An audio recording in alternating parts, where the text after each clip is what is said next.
Baik, eh, asma sendiri merupakan sebuah penyakit heterogen yang biasanya ditandai dengan adanya peradangan saluran napas kronis, di mana penyakit ini juga didefinisikan berdasarkan riwayat gejala pernapasan seperti mengi, sesak napas, sesak dada, dan batuk yang memang bervariasi dari waktu ke waktu serta intensitasnya biasanya bersamaan dengan adanya keterbatasan aliran udara ekspirasi yang bervariasi. Nah, untuk penyakit asma ini biasanya dikaitkan dengan hiperresponsivitas saluran napas dan peradangan saluran napas. Nah, asma juga didefinisikan merupakan penyakit pernapasan kronis yang umumnya menyerang 1 hingga 29% populasi di berbagai negara, di mana asma ini ditandai dengan gejala yang bervariasi juga seperti menghis, sesak napas, sesak dada dan batuk, serta keterbatasan aliran udara ekspirasi yang bervariasi, baik gejala maupun keterbatasan aliran udara yang biasanya bervariasi dari waktu ke waktu serta intensitasnya. Nah, variasi ini memang seringkali dipicu oleh berbagai faktor-faktor seperti uh, olahraga, paparan alergen, atau iritan, serta perubahan cuaca atau infeksi virus dari pernapasan. Mungkin boleh di next slide.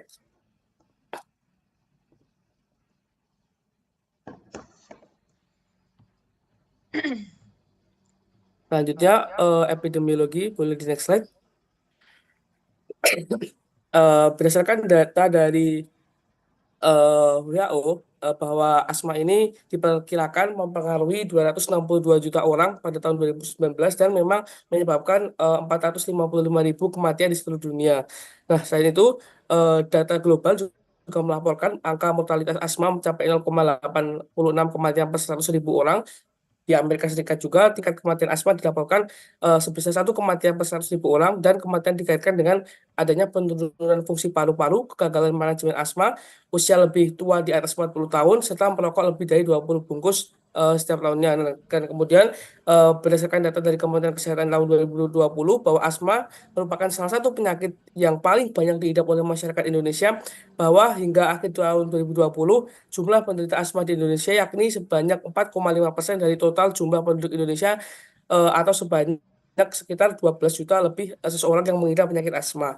Mungkin boleh di next slide.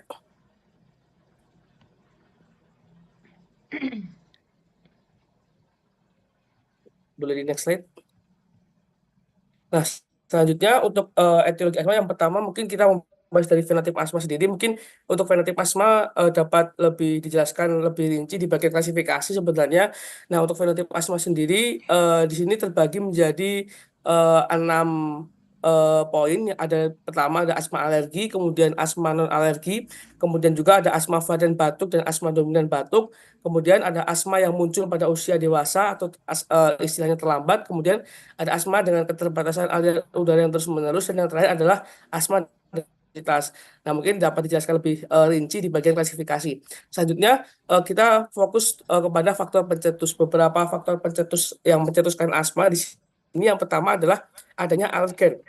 Alergen di sini merupakan sebuah zat yang memang memicu reaksi alergi pada individu yang sensitif, di mana pada penderita asma, alergen ini dapat menyebabkan adanya peradangan pada saluran napas, serta akan bermanifestasi yaitu menyempitkan jalur udara dan akan memicu gejala seperti sesak napas, batuk, dan mengi. Contoh alergen di sini seperti serbuk sari tanaman, tungau debu rumah, bulu hewan peliharaan, seperti jamur atau kotoran-kotoran yang lainnya.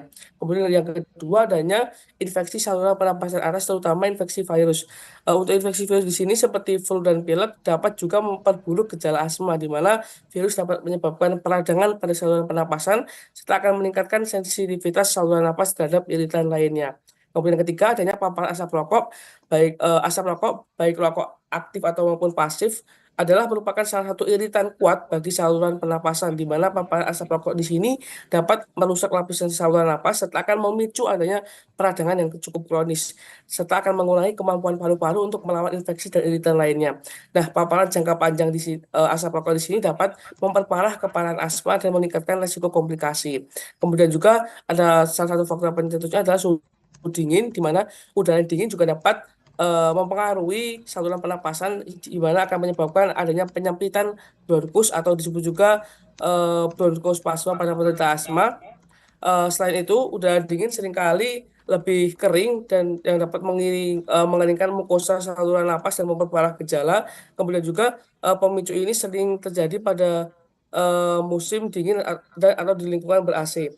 Kemudian juga yang terakhir adalah aktivitas fisik, di mana aktivitas fisik terutama olahraga intensif dapat memicu asma yang dikenal sebagai exercise induced bronchoconstriction atau disebut juga EIB, di mana selama olahraga peningkatan laju pernapasan akan menyebabkan hilangnya kelembapan dan panas atau pada saluran napas, kemudian juga memicu penyempitan bronkus dan gejala biasanya muncul setelah aktivitas dan termasuk sesak napas, batuk serta menghil. Mungkin untuk fenotip asma saya ingin jelaskan secara singkat.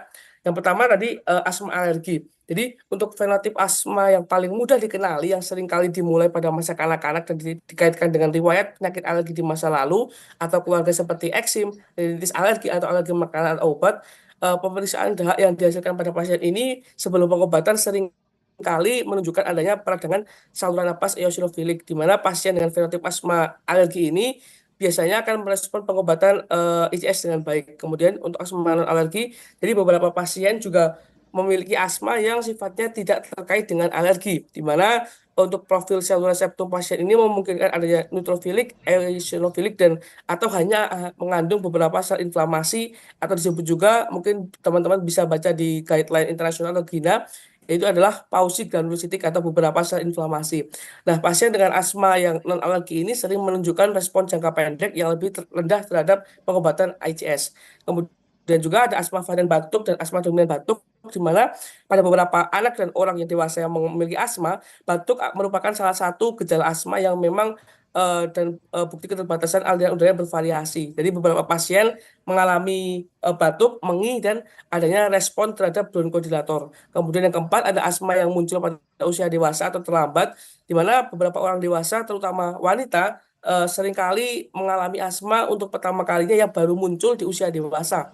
Nah, pasien-pasien ini cenderung sifatnya tidak alergi dan seringkali memerlukan pengobatan dosis ICS yang lebih tinggi atau relatif refraktor terhadap pengobatan kortikosteroid. Mungkin nanti di tata laksana akan lebih dijelaskan lebih lengkap. Kemudian juga ada asma dengan keterbatasan aliran udara terus-menerus, di mana beberapa pasien dengan asma yang sudah berlangsung lama akan mengalami keterbatasan aliran udara yang sifatnya terus-menerus dan tidak dapat disembuhkan sepenuhnya. Hal ini diduga terjadi karena adanya remodeling dinding saluran pernapasan. Kemudian yang terakhir ada asma dan obesitas. Beberapa pasien yang memiliki kelebihan berat badan atau obesitas dengan asma akan memiliki gejala pernapasan yang sedikit menonjol dan pola peradangan saluran napas yang berbeda, di mana adanya sedikit peradangan pada eosinofilik. Mungkin dari etiologi dan faktor fenotipe asma dan faktor Pacetus, sekian dapat dilanjutkan ke klasifikasi asma. Baik, izin melanjutkan, boleh di next terlebih dahulu. Nah, untuk klasifikasi dari asma ini kita dilihat dari berdasarkan National Asthma Education and Prevention Program, yang dimana si tabel ini tuh bisa mengelompokkan tingkat keparahan asma berdasarkan gejala di siang hari, malam hari, dan juga fungsi paru-parunya. Nah, dimulai dari mild intermittent, nah ini gejala siang harinya kurang dari 2 kali atau per minggu, terus juga gejala malam harinya lebih kurang dari sama dengan 2 kali per bulan, dan fungsi paru-parunya untuk PFR atau FEV1-nya itu lebih dari 80% dan variabilitas PF-nya itu kurang dari 20%, yang dimana PFR ini adalah ukuran seberapa cepat seorang bisa mengembuskan nafas, kalau FEV1-nya itu adalah forced expiratory volume in 1 second, di mana ini ukuran jumlah udara yang dapat dikeluarkan secara paksa dari paru-paru dalam 1 detik pertama setelah kita inhalasi maksimal. Untuk step 2-nya itu mild persistent, dia gejala siang harinya itu lebih dari 2 kali per minggu, tapi dia ini datangnya nggak setiap hari. Terus kalau malam hari dia lebih dari 2 kali per bulan, dan fungsi paru-parunya itu masih lebih dari 80%, terus variabilitas PF-nya ini 20-30%. Untuk moderate persistent, kalau siang harinya dia mulai setiap hari gejalanya, kalau malam hari dia masih lebih dari 1 kali per minggu. Untuk fungsi paru-parunya dia semakin menurun dari 60-80%, dan variabilitas PF-nya dia lebih dari 30%. Untuk severe persistent, dia ini pada siang harinya dia tuh berkelanjutan terus-menerus, dan gejala malam harinya dia tuh sering kali terjadi. Untuk fungsi paru-parunya dia itu semakin menurun, dia itu bisa jadi kurang dari lebih dari 60%, dan variabilitas PF-nya itu lebih dari 30%. Boleh di next. Selanjutnya ada klasifikasi berdasarkan Australian National Asthma Campaign. Nah, ini tuh berdasarkan frekuensi gejala, terus juga kebutuhan kunjungan gawat darurat dan juga penggunaan obat agonis beta 2. Nah, untuk yang mild, ini gejala yang seperti mengis, sesak, atau batuk ini masih jarang untuk malam hari dan saat bangun, dan juga kunjungan emergensinya masih belum ada.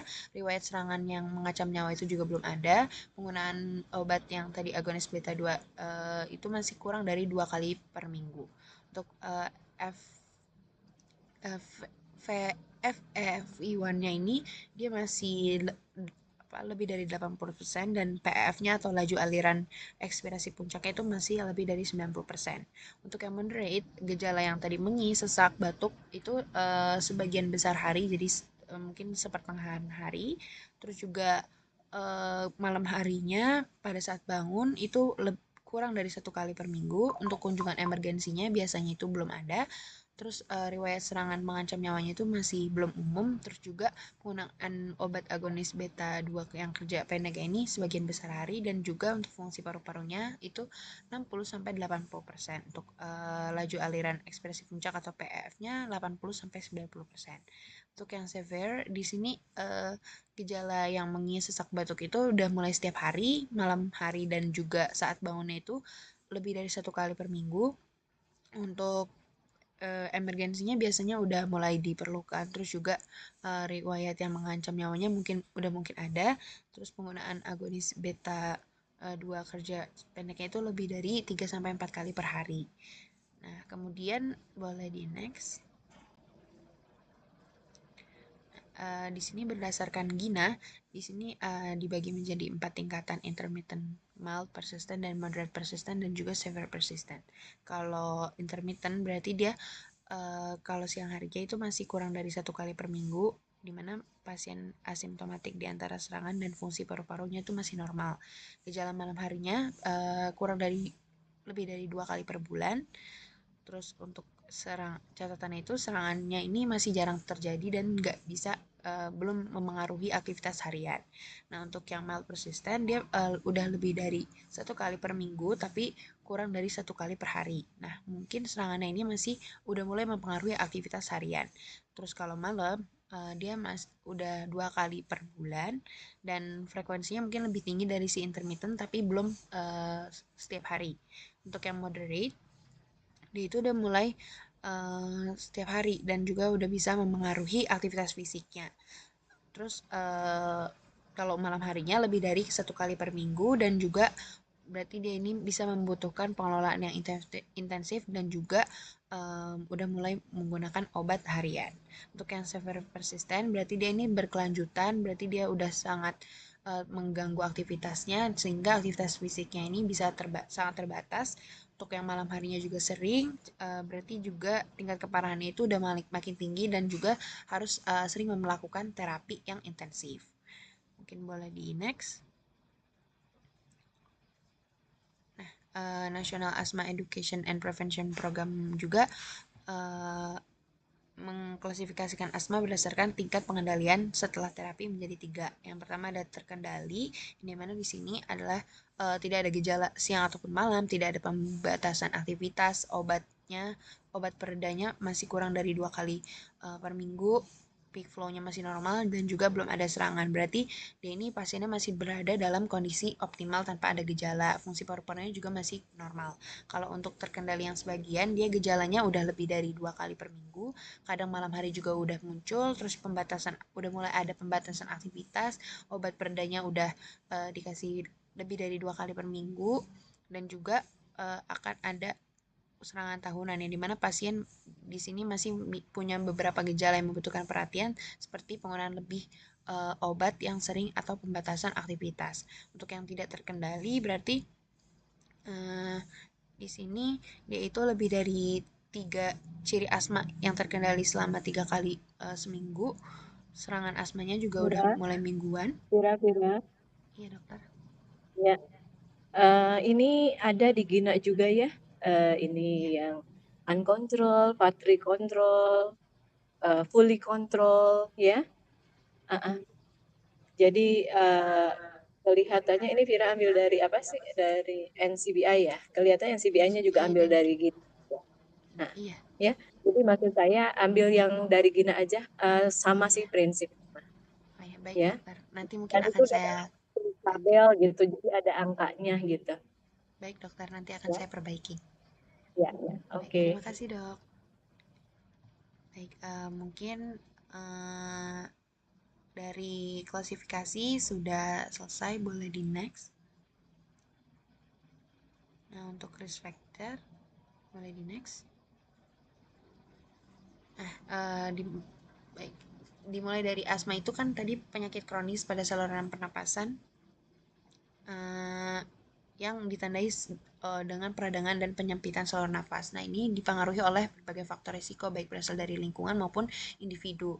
Nah, dimulai dari di sini aku ambil dari yang Kemenkes, dari ada faktor risiko genetik, di mana ada riwayat keluarga, yang dimana individu ini pasti ada keluarga dengan riwayat asma atau penyakit alergi seperti rinitis alergi, dermatitis atopik atau urtikaria yang memiliki resiko lebih tinggi yang mengembangkan si asma tadi. Kalau untuk kondisi atopik ini, orang dengan kecenderungan untuk mengalami reaksi alergi juga lebih rentan terhadap asma. Untuk faktor risiko dari lingkungannya, dimulai dari ada paparan alergen, di mana ada kontak dengan alergen seperti debu, serbuk sari atau bulu hewan, tungau, debu jamur dan juga atau kecoa yang bisa memicu asma. Untuk polusi udara, misalnya ada di luar ruangan, baik di luar ruangan seperti asap, kendaraan atau pembakaran bahan bakar maupun yang di dalam ruangan seperti rokok atau asap dapur yang bisa meningkatkan risiko asma. Dan asap rokok ini juga paling sering ya pada paparan asap rokok, terutama pada usia dini atau selama kehamilan yang bisa meningkatkan si resiko asma. Nah, juga ada infeksi virus atau bakteri di saluran pernapasan khususnya pada masa anak-anak yang bisa menjadi pemicu awal terjadinya asma. Dan ada juga paparan bahan kimia yang sering terpapar bahan kimia misalnya di tempat kerja seperti cat, pestisida ataupun zat iritasi lainnya yang bisa berisiko lebih tinggi. Kalau di faktor risiko gaya hidup dan kondisi tubuh, di sini bisa dipengaruhi oleh kelebihan berat badan atau obesitas, yang dimana orang yang berat badan itu bisa lebih cenderung memiliki risiko lebih tinggi terkena asma, terus juga kurangnya aktivitas fisik, ada juga stres, yang dimana emosional bisa bisa memicu serangan asma atau memperburuk gejala, terus juga ada konsumsi obat-obatan tertentu yang bisa contohnya ada seperti aspirin atau beta blocker yang bisa memicu serangan asma pada individu tertentu. Dan mungkin ada pemicu-pemicu lainnya, walaupun bukan penyebab langsung, mungkin faktor pemicu ini bisa memperburuk kondisi asma. Nah, mungkin bisa ada aktivitas fisik berat atau olahraga yang tanpa pemanasan yang cukup, terus juga ada perubahan cuaca ekstrim, terutama udara dingin, dan juga ada tadi emosi juga yang intens seperti marah atau cemas yang bisa memicu si asma. Dimana pencegahan asma ini juga akan berfokus pada pengendalian faktor resiko seperti menghindari alergen, menjaga berat badan yang ideal, dan juga mengurangi paparan dari polusi asap atau paparan alergen lainnya. Mungkin sekian dari Ras Fakcar, boleh di next ke presenter berikutnya. Baik, terima kasih. Assalamualaikum warahmatullahi wabarakatuh. Selamat pagi dokter dan teman-teman semuanya. Hari ini saya Rizky yang akan membahas mengenai patogenesis sekaligus dengan patofisiologi mengenai asma. Slide. Untuk learning objektifnya di sini adalah menggambarkan bagaimana peranan dari sistem imun pada tubuh utamanya dalam hal patogenesis penyakit asma, sehingga mungkin tujuannya nanti dapat dikomparasikan juga mengenai perbandingan mekanisme peradangan ataupun inflamasi antara asma dan COPD. Tapi di sini saya juga mendapatkan arahan untuk membahas asma terlebih dahulu mengenai bagaimana patogenesis dan juga patofisiologi dari asma itu sendiri. Slide. Nah, di sini saya mulai dari bagaimana sistem imun itu berperan dalam patogenesis asma. Dan tentunya akan menyebabkan gangguan secara fisiologis yang lebih dapat kita lihat melalui pendekatan mikroskopis yang pada akhirnya dapat membantu kita memahami gejala dari asma itu sendiri. Memang untuk asma, apalagi nanti COPD, rasa-rasanya cukup kompleks. Contohnya saja jika teman-teman bisa cek, di sini ada dari berbagai paper ataupun ada juga sih minimal bisa dicek saja di Google gitu ya.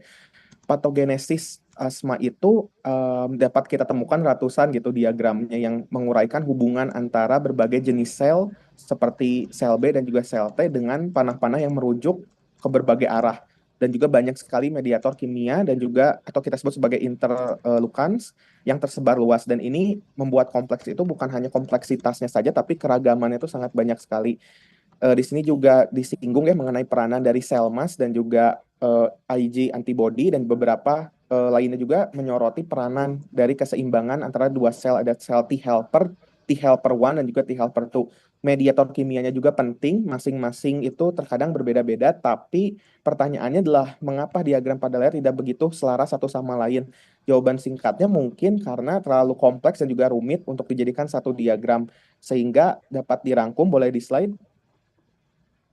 Nah, di sini terdapat rangkumannya sebetulnya ya mengenai klasikal asma yang lebih dikenal sebagai allergic asma atau extrinsic asma, di mana secara immunological ini kita bicara patogenesis ya, triggernya itu awalnya berkembang dari gejala, yaitu bisa karena paparan dari alergen yang dihirup. Nah, sebetulnya nanti ada beberapa trigger-trigger lainnya nanti ada di slide selanjutnya. Ini contoh saja, misalkan di sini ada polen atau butiran serbuk sari. Ketika alergen tersebut menempel pada epitel asma ataupun pada bronkus, mungkin dibersihkan oleh siapa? Oleh mucociliary transport system yang sudah dijelaskan mungkin ya pada pertemuan dengan Dr. Adit, untuk menghindari adanya respon imunologi sepenuhnya. Utamanya, jadi alergen itu berperan di sini mungkin sebagai penjahatnya mungkin ya, tapi nggak jahat sih, memang fitrahnya begitu. Atau dapat juga kita ambil dari jenis sel yang kita sebut sebagai dendritic cell. Nanti dia diambil oleh dendritic cell. Dendritic cell ini ada di seluruh tubuh, termasuk ada di saluran pernapasan yang mengandung banyak sekali lembaran-lembaran ataupun perpanjangan seperti membran selnya. Sehingga membran sel ini bertindak sebagai antigen presenting cell. Dendritik ini ceritanya prajurit jaganya, jadi dia yang akan men-screening terlebih dahulu. Artinya apa? Artinya bahwa mereka bisa mengambil antigen seperti alergen. Setelah itu diproses, maka nanti disajikan ke limfosit T. Nah, tergantung pada keadaannya bagaimana. Kemudian hal ini akan mengaktifasi ya akan mengaktifasi sel yang disebut sebagai CD4 T helper tipe 1 atau bisa juga CD4 T helper tipe 2 seperti pada layar. Tetapi memang ekspresi yang tipe 2 ini dia cenderung lebih dominan ataupun relatif dibandingkan tipe 1. Kenapa? Karena ada kombinasi dari faktor genetik plus faktor lingkungan yang merupakan aspek utama dari asmanya itu sendiri. Nah, jadi sel dendritik ini setelah menyajikan alergen, dia akan merespon ya, diproses oleh T helper 2. Ada dua konsekuensinya. Pertama adalah respon pelepasan mediator kimia yang disebut sebagai interleukin ya. Nah, kemudian disebut juga sebagai interleukin yang kelima, IL5, IL5. Apa dampaknya ya? Dia akan meningkatkan aktivasi dari eosinofil. Kemudian dia akan bertanggung jawab untuk merilis yang disebut sebagai ke bawah dulu ya, yang interleukin 5 ke eosinofil terlebih dahulu, sehingga itu bertanggung jawab dalam merilis yang namanya leukotriene cytokines. Nah, yang kedua konsekuensinya adalah si T helper ini adalah stimulasi secara sejenis pada limfosit B atau kita sebut atau kita perantarai dengan IL4, IL5 dan juga IL13. Sel plasma ini kemudian dia itu akan melepaskan sejenis antibodi, kita katakan saja IgE ya, IgE yang berikatan nantinya dengan mast cell. Nah, ini menyebabkan apa? Menyebabkan butiran yang telah terbentuk sebelumnya mengandung histamin, leukotriene dan juga prostaglandin D2 ini dia yang D2 ini dia mirip lah dengan leukotriene. Jadi ringkasannya di sini akan terjadi paparan ya terhadap alergen plus lingkungan sehingga menyebabkan apa? Menyebabkan aktivasi secara berurutan baik dari T helper, dari sel, dari T helper sel, dari eosinofil utamanya, kemudian sel plasma, sel mass dengan outputting itu pelepasan alergen ataupun senyawa yang memang dia pro-inflammatory, artinya ada histamin, ada leukotriene, cytokines dan juga prostaglandin D2. Boleh di slide lagi. Nah, ini mungkin sedikit detailingnya. Jadi dari asma itu kan dia terjadi responsiveness ya pada saluran napas yang menyebabkan berbagai variabel dan juga reversible airflow obstruction. Jadi pencetusnya itu sebetulnya cukup dua, satu dia genetik, yang kedua adalah faktor lingkungan. Faktor genetiknya dia bisa terjadi mutasi HLA gene di situ atau genetik tisu lainnya. Jadi dia itu menyebabkan kerusakan pada epitel saluran napas, utamanya di bronkusnya. Faktor lingkungan artinya dia bisa mengenai akses dari hygiene-nya, kemudian fewer siblings, bahkan dari antibiotik dalam 2 tahun pertama kehidupan. Kalau kedua ini kita kombinasikan, maka dapat menyebabkan atopi.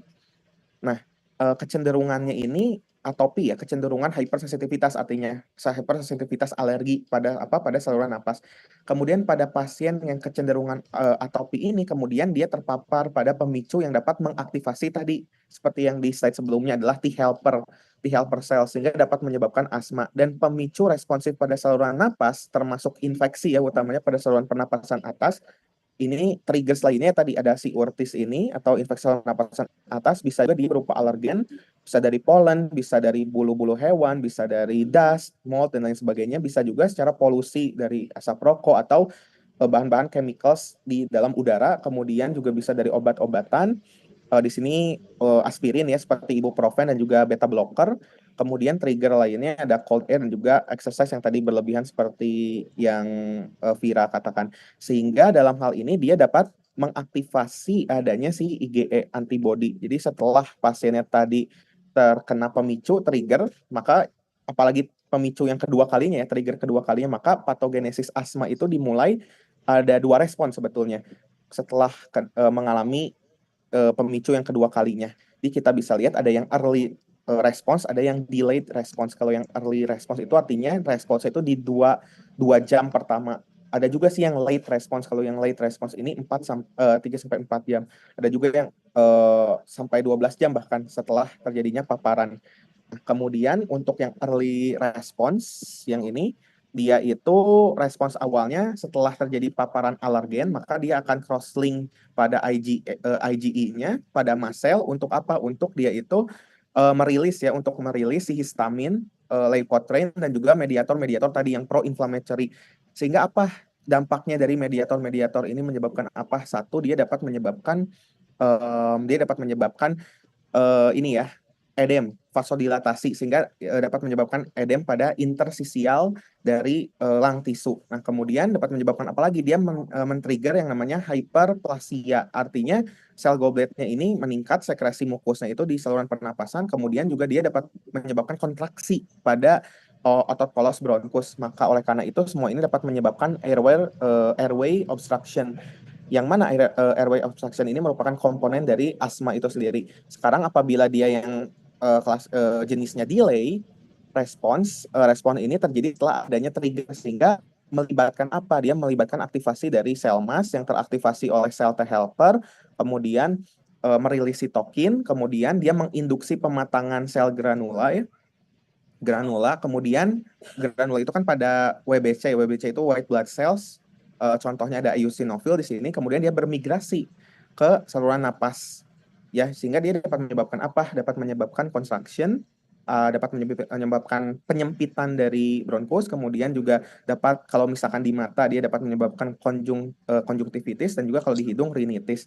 Nah, si bronchial constriction ini plus tadi terjadi obstruksi saluran napas ini ya, itu merupakan komponen utama dari asma. Untuk yang konjungtivitis dan juga rinitis ini adalah berupa implikasinya seperti itu. Boleh di slide lagi.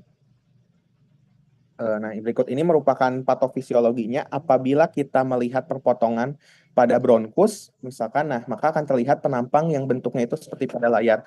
Jadi ini merupakan perbedaan bentuk ya antara memang bronkus pada saat kondisi orang normal dengan orang yang terkena serangan asma. Perbedaannya apa? Perbedaannya kita bisa bagi menjadi 3. Yang pertama dari kondisi mukusnya ini sendiri. Tadi sempat dijelaskan juga sih di bagian sebelumnya bahwa kondisi mukus yang normal itu kondisinya itu relatif sedikit, sementara tadi yang dengan asma itu mukusnya diproduksi lebih banyak. Yang kedua adalah mengenai kondisi dari smooth muscle-nya itu sendiri atau kondisi dari otot polos. Pada pasien asma tentu saja dia tadi mengalami penebalan, dan yang ketiga adalah kondisi dari lamina proprianya sini ya. Nah, di sini untuk yang asma memang lamina propria asma itu dia terdapat fibrin, kolagen yang berperan dalam patofisiologis asma tentunya. Jadi pada saat terjadi serangan asma timbul sel-sel baru, ada sel-sel imunitas di sana, ada mast cell, ada juga makrofag, ada eosinofil dan juga neutrofil dan lain sebagainya. Boleh di slide. Nah, bagaimana asma itu terjadi? Jadi ini apabila kita fokus tadi pada lapisan lapisan mukus dan lamina proprianya pada diagram sebelumnya. Di sini dikatakan, jadi asma itu kan tadi rangkaiannya reaksi alergi ya, di mana ketika terjadi paparan pertama, maka alerginya itu datang, maka terjadi serangkaian alergi. Nah, tadi atau pada beberapa pertemuan selanjutnya ya, kita sudah membahas mengenai anatomi saluran pernapasan, di mana di sini terdapat lapisan epitel. Lapisan epitel ini terdapat sel goblet. Lalu di sini terdapat lamina propria. Nah, kemudian di sini terdapat lapisan otot polos atau dan juga lapisan kelenjar mukusnya itu sendiri. Nah, di sini terdapat juga perserabutan saraf. Ada dua vagus, ini ada afferent dan juga efferent, di mana untuk vagus ini merupakan bagian saraf yang memang perannya itu dalam regulasi ya, ataupun pengaturan di dalam sistem pernapasan. Ada yang afferent. Afferent itu artinya dia berperan sebagai menerima sinyal ataupun impulsnya. Kemudian yang efferent dia itu artinya menghantarkan impuls dan juga menghasilkan asetilkolin. Nah, asetilkolin itu berperan dalam persarafan secara parasimpatik, di mana apabila memang sarafnya itu dia berikatan ya, ataupun dengan si asetilkolin berikatan dengan reseptornya, maka dia itu akan menyebabkan bronkokonstriksi. Sebaliknya apabila yang simpatik ya, terdapat saraf simpatik, kalau simpatik dia berikatan dengan reseptor beta 2, di sini nih ada reseptor beta 2, maka apa yang akan terjadi kalau yang beta 2 memang banyaknya di paru-paru sih, kalau beta 1 di jantung. Nah, beta 2 ini sebaliknya karena dia simpatik dan juga berlawanan dengan parasimpatik, artinya dia sinusimpatik ini berikatan pada asetilkolin menyebabkan bronkonya dilatasi. Lalu bagaimana bisa terjadi asma? Di sini kan tadi terdapat paparan dari alergen ya, di mana di sini terdapat lapisan mukus yang perannya itu kan kita hirup udara, tidak steril misalkan udaranya. Maka banyak sekali patogen-patogen yang dia itu membawa antigen. Nah, nanti paparan antigen itu ditangkaplah oleh si sel dendritik ini pada lapisan epitel. Setelah ditangkap oleh dendritik, maka dia akan dicerna dan masuk dan juga diperkenalkan istilahnya dengan si sel T helpernya itu sendiri. Dan nanti akan diperkenalkan di sini. Nah, sel T helper ini kan terdapat reseptor sel T ya, yang nantinya dia akan mengenali antigen ataupun alergennya. Kemudian sel T ini dia akan melepaskan interleukin 4 dan juga melepaskan interleukin 5 di sini. Nah, yang merupakan mediator, mereka itu mediator inflamasi, maka si sel T helper 4 atau 5 salah satunya dia menstimulasi sel B. Yang di sini ada peranan lebih lanjutnya sebetulnya untuk apa sih dia dipanggil ya, untuk berproliferasi. Jadi sel B ini dia menghasilkan antibodinya banyak sekali, salah satunya di sini adalah IgE karena kan dalam reaksi alergi ya IgE. Ketika sudah dihasilkan maka IgE-nya berikatan dengan si sel mas ini. Nah, kenapa sel mas? Karena sel mas ini yang punya reseptor dengan IgE. Sehingga paparan pertama IgE itu dia akan berikatan pada sel mas. Nah, ini juga dia dapat terjadi di lamina propria dan juga di lapisan epitelium sehingga berikatan satu sama lain, dan ini terjadi pada saat paparan yang pertama kali. Boleh slide lagi. Nah, lalu bagaimana sih dengan paparan kedua ketika alergennya atau alerginya datang lagi pada saat paparan kedua ini? Tadi kan sel masnya berikatan ya dengan IgE di sini. Sini sel mas sudah berikatan dengan IgE. Lalu apa yang akan terjadi? Maka alergennya itu akan berikatan dengan IgE, alergen plus IgE. Nah, kemudian hasil dari ikatannya ini, sel masnya ini kan banyak sekali ya mediator-mediator inflamasinya. Ada histamin, ada prostaglandin, dan juga tadi ada leukotriene. Maka ketika alergen ini berikatan dengan IgE, sel mas ini dia akan mengeluarkan mediator-mediator inflamasi sehingga terjadi degradasi. Akibatnya apa? Akibatnya epitel-epitelnya itu yang seharusnya di sini rapat ya. Seharusnya di sini epitel-epitel itu rapat, tapi dia jadi merenggang. Nah, sitokin atau mediator inflamasi dia dapat berikatan dengan saraf vagusnya di sini. Nah, distimulasikanlah pengiriman sinyal, maka akan melepaskan asetilkolin. Mekanismenya sama sebetulnya dengan yang pertama tadi. Selanjutnya, selain epitelnya tadi meregang, maka sel mas ini dia itu kan mediator inflamasi ya. Dia itu sifat dari sel mas itu adalah kemoatraktan. Artinya adalah senyawa kimia yang mana dia itu dapat memanggil, istilahnya memanggil sel-sel imun lain. Di antaranya di sini ada neutrophil dan juga eosinofil karena tadi dipanggil oleh sel mas. Nah, sehingga tadi kan dilepaskan interleukin 5 IL-5 ini yang ada di eosinofil. Nah, tapi untuk neutrofil sendiri sebetulnya dipanggil sel mas itu akan melepaskan senyawa-senyawa inflamatori ya, yang akan memperparah proses inflamasi. Nah, sel mas ini tadi kan melepaskan istilahnya ya, ada leukotrin, kemudian juga prostaglandin dan histamin, ada IL-4, IL-5. Apabila mereka berikatan dengan reseptornya, nanti akan terjadi bronkokonstriksi, edema juga, dan juga pada kelenjar mukusnya ini dia akan mengalami apa? Akan mengalami yang namanya hiperaktif. Akibatnya apa? Mukusnya ini dia dapat terjadi obstruksi pada saluran napas karena tadi mukusnya itu mengalami penebalan. Nah, jadi pasiennya mungkin mengalami kesulitan bernapas dan juga mengalami penebalan pada otot polosnya atau hiperplasia karena dia membelah lebih banyak lagi dan pasien akan mengalami gejala-gejala asma. Dan IL-5 ini yang ada di sini ya, IL-5 itu dia akan mengaktifasi si eosinofil yang berperan sebagai late dari phase reaction. Nah, late phase reaction ini terjadi di eosinofil. Nah, ini penting sekali karena jika pasiennya sudah terpapar alergen, katakanlah kambuh, nanti 4 sampai 6 jam kambuh lagi, padahal kan si alergennya udah tidak ada. Nah, jadi dengan adanya si eosinofil ini tanpa adanya alergen, jadi paparan alergen dari eosinofil ini tetap akan menyebabkan serangkaian dari inflamasi sekalipun sudah tidak ada paparan alergen karena ini kan fase atau paparan kedua. Mungkin sekian yang dapat saya sampaikan. Terima kasih. Boleh dilanjutkan oleh presenter selanjutnya.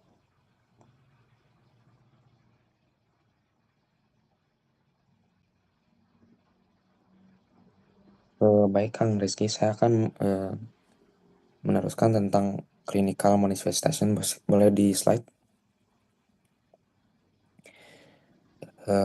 Jadi flow chart tersebut adalah panduan diagnosis untuk pasien dengan gejala respirasi yang dicurigai sebagai asma berdasarkan GINA 2023. Bisa dilihat apakah gejala khas asma. Jika tidak, lakukan pemeriksaan lebih lanjut untuk mendiagnosis alternatif. Jika ya, lanjut ke langkah berikutnya. Riwayat dan pemeriksaan mendukung diagnosis asma. Jika tidak, kita harus mempertimbangkan alternatif diagnosis. Jika pasien sudah menggunakan terapi ICS atau inhaled corticosteroid, jika ya, kita harus merujuk panduan GINA untuk mengevaluasi lanjutan.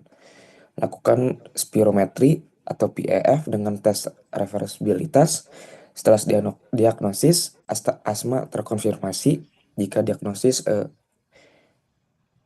alternatif terkonfirmasi, lakukan pengobatan sesuai kondisi tersebut.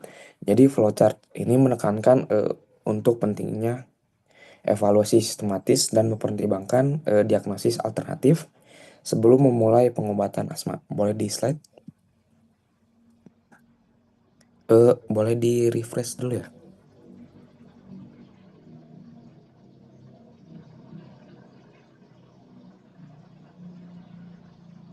Zah, kita cuman kelihatan jidatnya aja tuh Jaki. Ya dok. Nah, resepna katingali adik itu mah. So,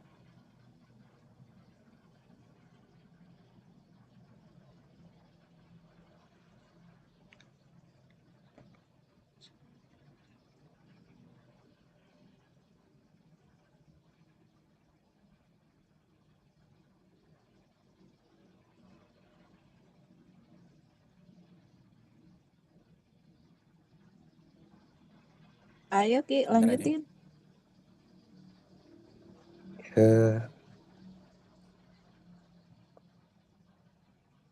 Apakah sudah bisa di refresh?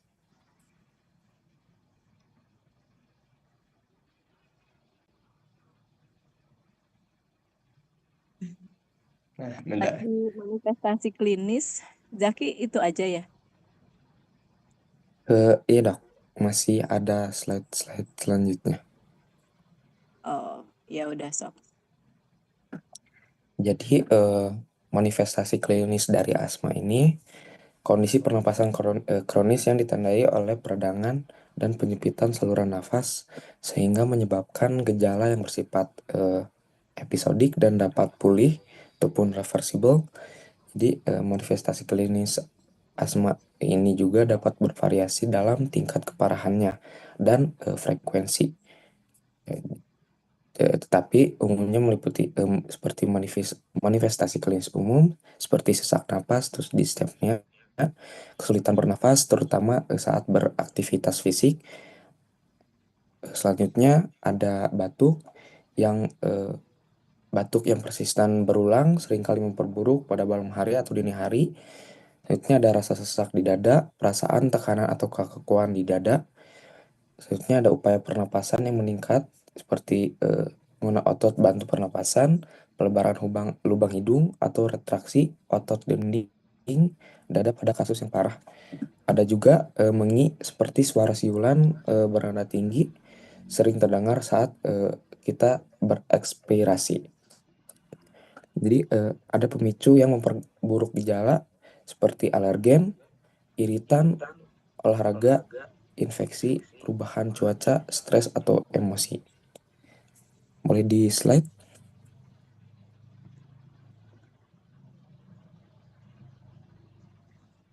Pada serangan asma berat, gejala tambahan dapat meliputi seperti nafas cepat, takipnea, meningkatkan frekuensi pernapasan, ada denyut jantung cepat, takikardia, peningkatan denyut jantung, sianosis, warna kebiruan pada bibir atau ujung jari akibat kadar oksigen yang rendah, dada hening, silent chest, tidak terdengar bunyi mengi, menandakan aliran udara sangat terbatas, kelelahan karena usaha bernafas yang berkepanjangan. Boleh di slide? Mungkin boleh dilanjutkan ke presenter selanjutnya. Baik, terima kasih Jaki. Selanjutnya saya Muhammad Farah Alarik yang akan menjelaskan tentang komplikasi dari penyakit asma ini sendiri. Oke, jadi ada beberapa komplikasi dari penyakit asma. Di sini saya akan menjelaskan yang pertama adalah penurunan fungsi paru-paru. Mohon maaf. Nah, jadi pada asma yang kronis yang tidak terkontrol ini terkadang dapat menyebabkan peradangan dan juga remodeling jalan nafas, yaitu perubahan struktur permanen seperti hipertrofi otot polos dan juga peningkatan jaringan ikat. Dan hal ini mengurangi elastisitas paru-paru yang menyebabkan penurunan fungsi ventilasi dan obstruksi aliran udara yang tidak sepenuhnya reversibel nanti. Dan selanjutnya adalah gangguan tidur. Pasien asma itu dari gejalanya itu akan sering mengalami batuk, sesak napas, dan juga mengi yang cenderung memburuk pada malam hari. Itu biasa disebut asma nokturnal. Dan penurunan aliran udara akibat hiperresponsivitas jalan nafas atau paparan alergen malam hari itu dapat memicu episode asma. Dan juga dia akan mengganggu tidur kita setiap malamnya. Dan hiperresponsivitas ini akan terjadi ketika saluran nafas menjadi sangat sensitif terhadap berbagai rangsangan atau stimuli yang seharusnya tidak menimbulkan reaksi berlebihan pada orang dengan saluran nafas yang normal-normal saja. Dan ini adalah salah satu ciri khas asma dan merupakan hasil dari kombinasi peradangan kronis, disfungsi otot polos saluran nafas, dan kerusakan epitel saluran nafas.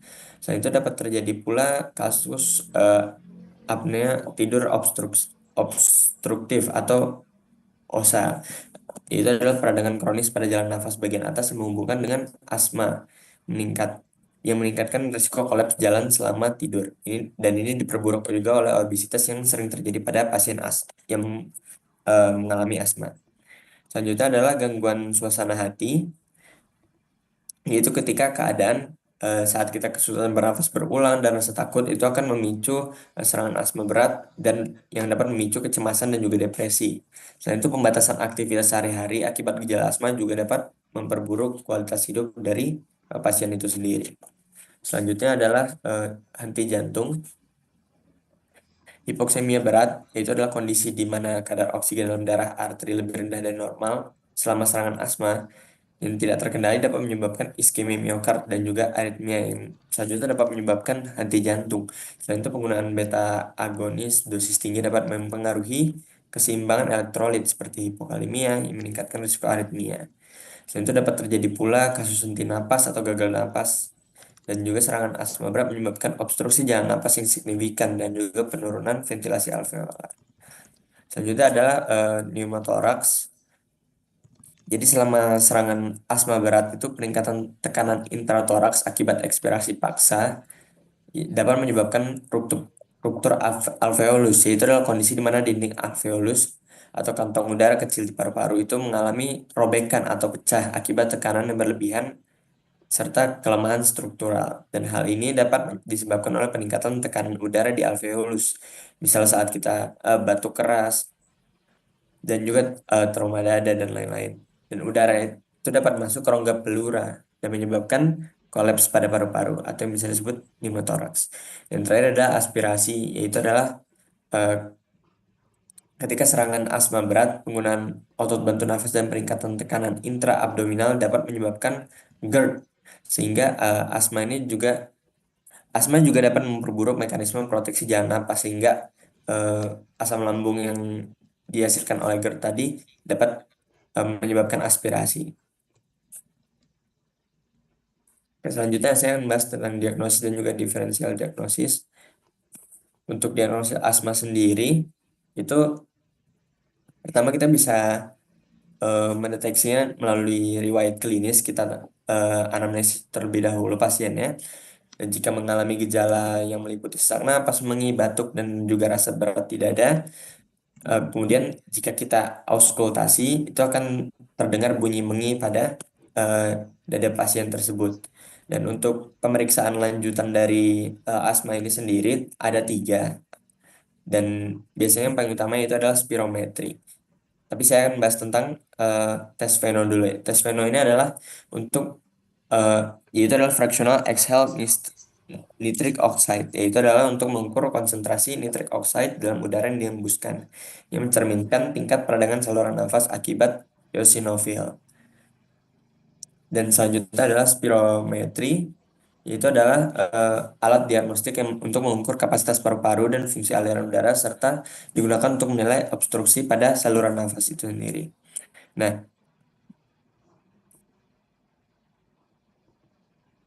dan untuk spirometri ini sendiri biasanya yang diukur adalah force vital capacity-nya, yaitu jumlah udara yang dihembuskan dengan keras setelah menarik nafas dalam-dalamnya. Dan juga yang diukur adalah force expiratory volume in 1 second, atau volume udara yang dihembuskan dalam detik pertama. Dan terakhir adalah peak flow meter, yaitu adalah alat sederhana untuk mengukur kecepatan udara maksimum saat seseorang menghembuskan napas dengan kuat setelah menarik nafas penuh. Dan selanjutnya adalah diferensial diagnostik dari asma. Ada beberapa gejala yang mirip dengan asma itu. Ya, mohon maaf, Dok. Ya, untuk diagnosis, ya, itu yang pertama tentunya spirometri duluan ya. Sebenarnya di GINA itu ada satu tabel, ya. Jadi mulai dari gejala, ya, yaitu ya ada di tabel itu nomor pertama itu ya gejala yang tidak hanya satu gitu, ada beberapa gejala, kalau ada beberapa gejala kecurigaan untuk itunya asmanya menjadi lebih kuat. Kemudian sesuai dengan itunya ya, sesuai dengan definisinya ya, gitu kan definisi asma itu kan ada gejala, kemudian bersifat heterogen ya, kemudian bersifat berubah dari waktu gitu kan.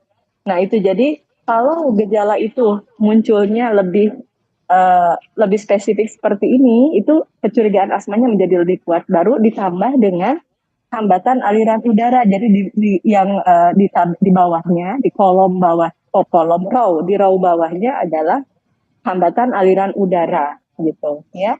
Jadi ada gejala plus ada hambatan aliran udara.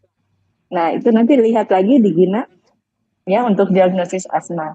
Nah, hambatan aliran udaranya itu pemeriksaannya apa? Peak flow meter atau arus puncak ekspirasi di bahasa Indonesia-kannya dengan atau spirometri gitu. Nah, kalau spirometri dilihatnya FEV1 per FVC-nya dulu ya. Karena untuk menunjukkan ada hambatan aliran udara atau kata lainnya ada obstruksi, itu biasanya FFP1 per efisinya kurang dari 70%, ya, atau 0,7.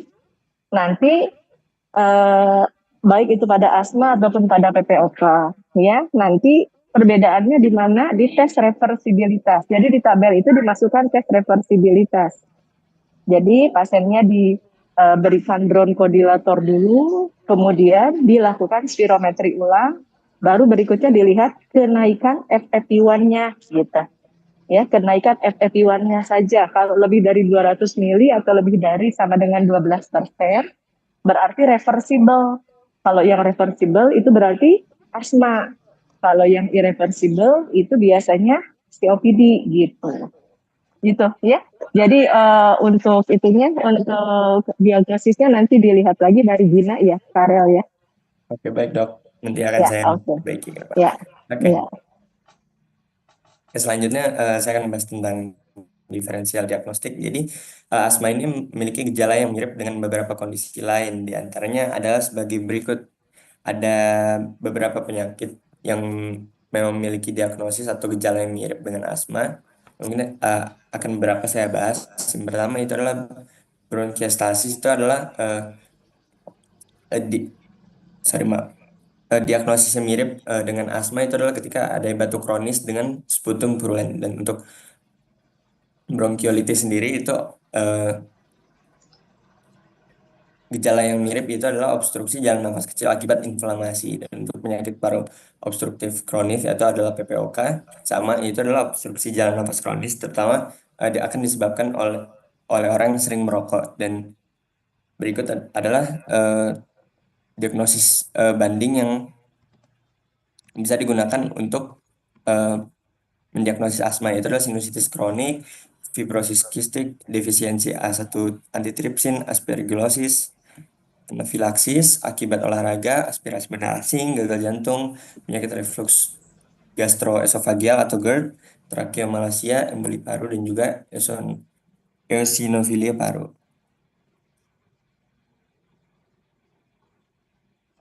Demikian presentasi dari saya, bisa dilanjutkan kepada presenter selanjutnya. Baik, terima kasih Farel. Saya izin melanjutkan dokter dan teman-teman. Selanjutnya adalah mengenai treatment dari asma sendiri. Untuk bagian treatment sendiri akan dipresentasikan oleh saya, Amalia, dan juga Selma. Boleh di next slide?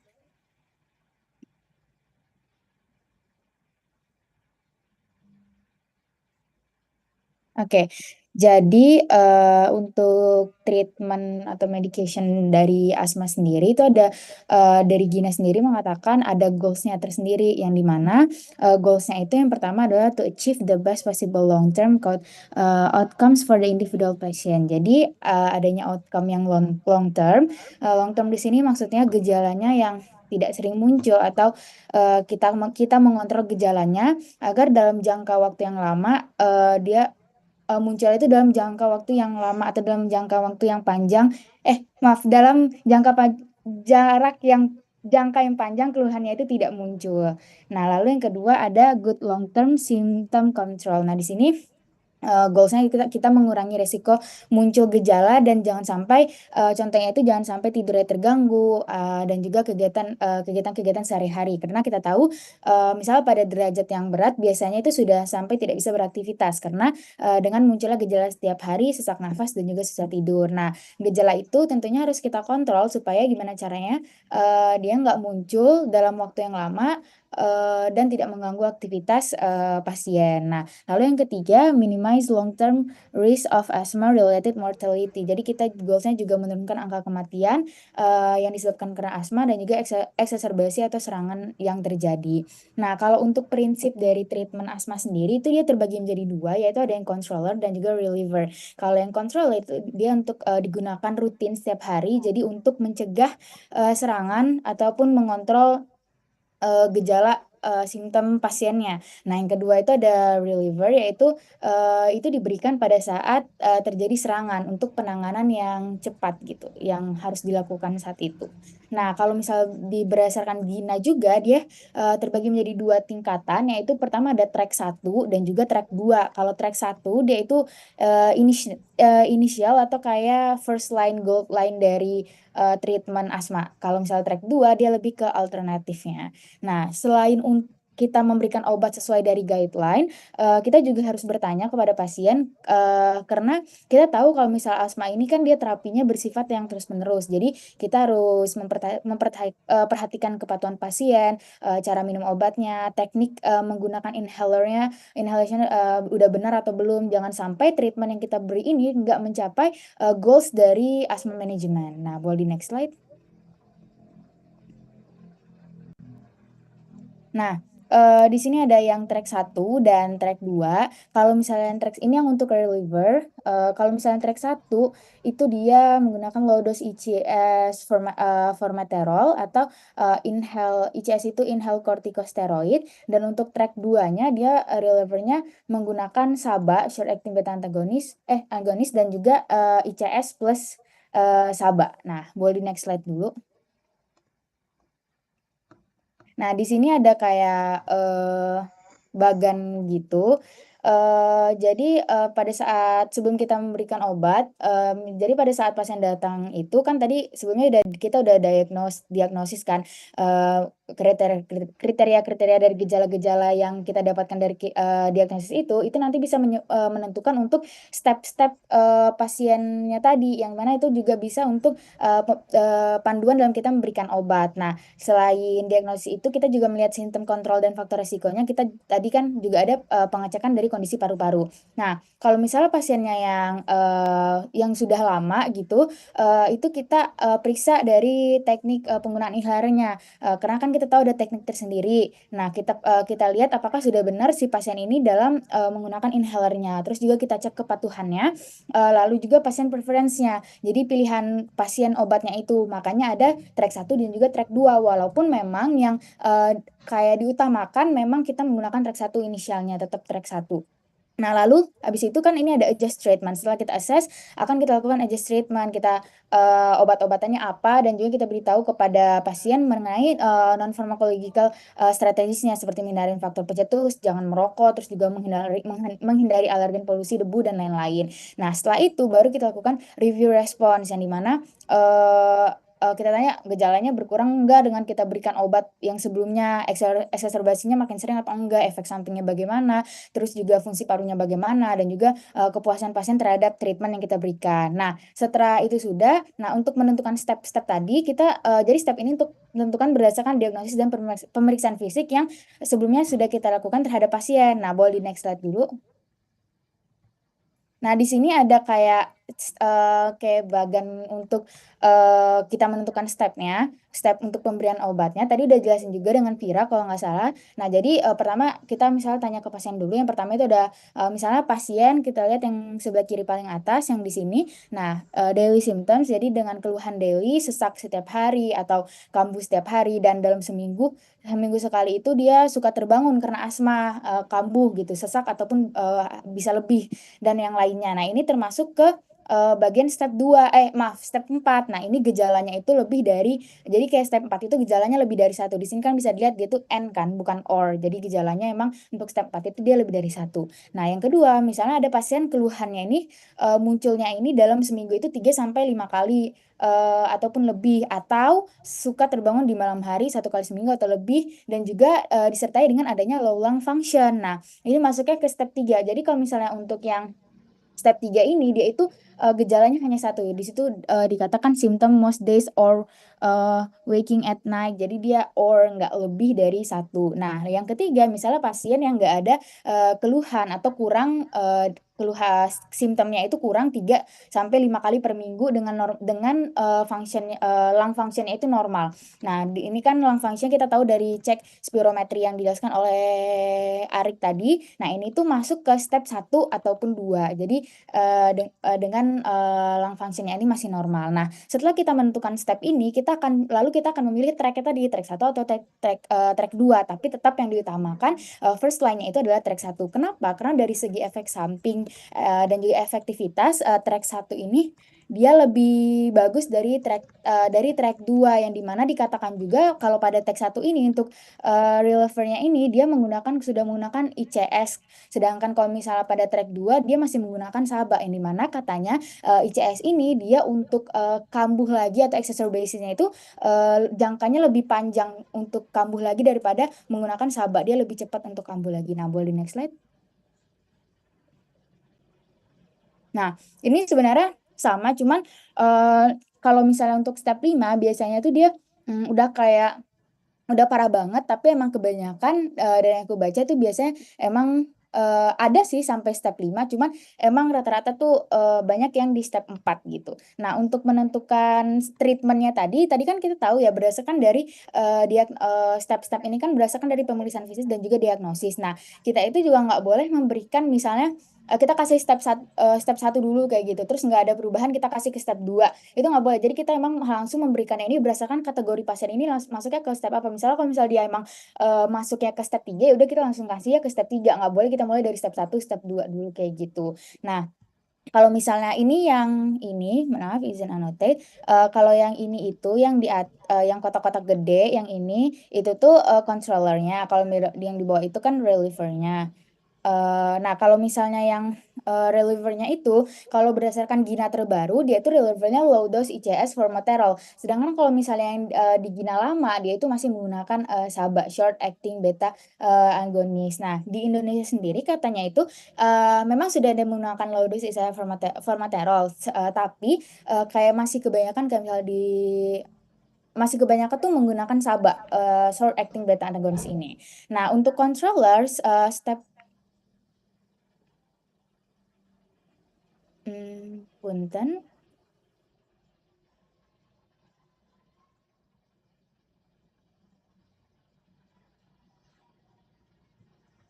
Eriknya hilang.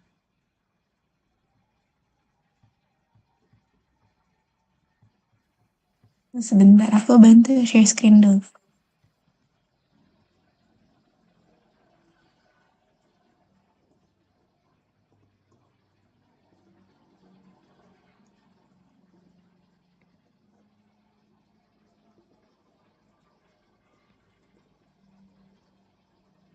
Oke, terima kasih Aileen.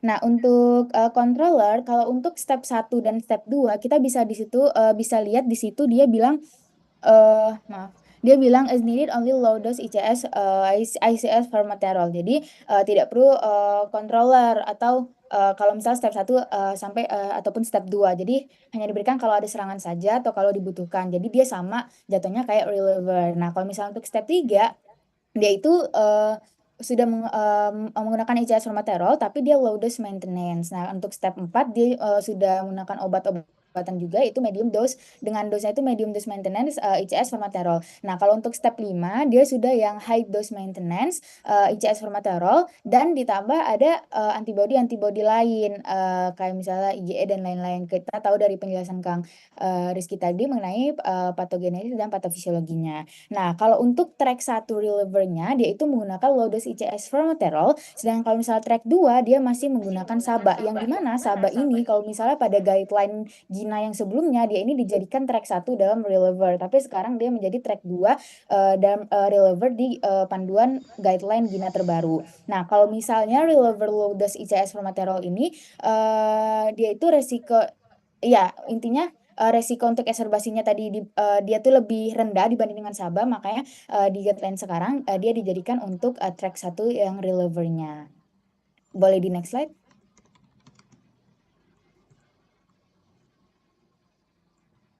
Nah, ini untuk kategori asma medication, jadi sama aja. The pharmacological option for long-term treatment of asthma fall into the following three main categories. Tadi ada controller, ada reliever, dan juga ada add-on. Add-on itu yang high dose plus anti-IgE tadi, karena si patogenesisnya kita tahu asma ini dia satu di antibody, jadi makanya ada add-onnya di IgE dan lain-lain untuk yang di step 5. Nah, boleh di next slide.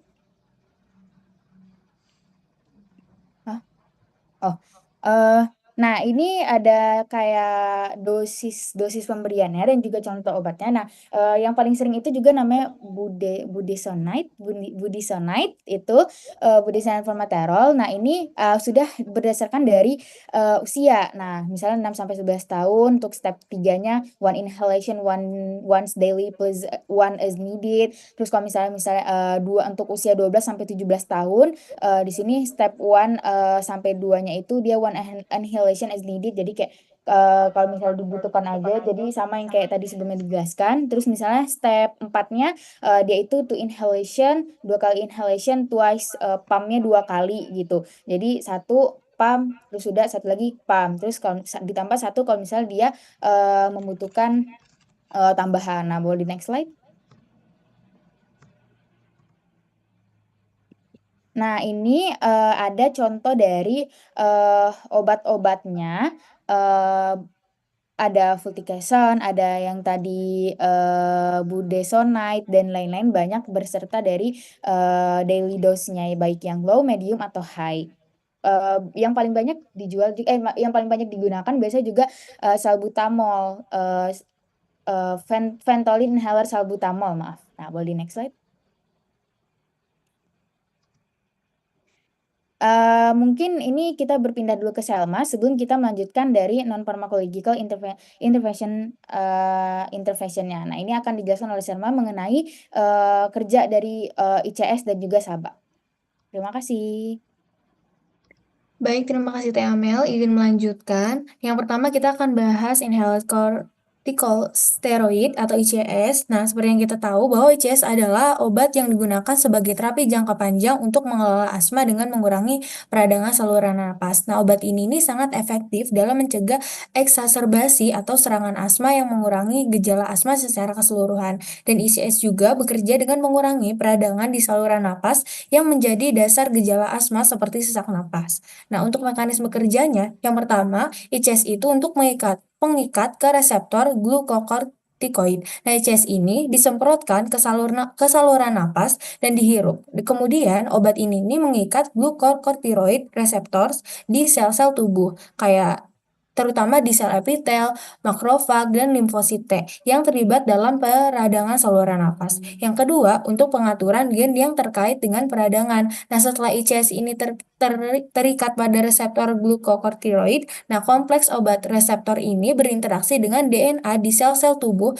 dan mengatur ekspresi gen. Ini tuh menyebabkan penurunan produksi stokin proinflamasi seperti IL-1, IL-2, dan TNF. Yang ketiga, mengurangi infiltrasi sel inflamasi. Nah, ICS ini mengurangi infiltrasi sel inflamasi seperti eosinofil dan sel mast ke dalam saluran napas yang meradang. Selain itu, ICS juga mengurangi pembentukan mukus terlebih yang dapat menghambat aliran udara. Yang keempat, mengurangi reaksivitas bronkial. Nah, ICS ini menurunkan kelebihan reaksivitas bronkial yang disebabkan oleh alergen, iritan, atau infeksi sehingga saluran napas ini tidak terlalu sensitif. Nah, untuk efek klinis dari ICS sendiri, yang pertama pengendalian gejala. Nah, ICS ini efektif dalam mengurangi gejala asma seperti batuk dan sesak napas. Yang kedua, mencegah eksaserbasi. Nah, ICS ini mencegah serangan asma yang lebih parah dan mengurangi kebutuhan penggunaan obat-obatan lain seperti SABA. Yang ketiga, peningkatan fungsi paru. Penggunaan ECS ini yang teratur ini dapat meningkatkan fungsi paru-paru dalam jangka panjang. Nah, kalau efek samping dari ICS, efek samping yang dapat terjadi termasuk infeksi jamur di mulut atau candidiasis orofaringeal, suara serak, dan pada penggunaan jangka panjang dapat menyebabkan peningkatan resiko osteoporosis dan katarak. Yang selanjutnya ada SABA atau short acting beta agnosis. Nah, definisi dari SABA adalah obat bronkodilator yang digunakan untuk memberikan bantuan cepat dalam meredakan gejala akut asma seperti sesak napas. Nah, SABA ini bekerja dengan melemaskan otot polos di saluran napas untuk melebarkan jalan udara. Nah, SABA ini digunakan sebagai obat result yang bekerja cepat ketika terjadi serangan asma.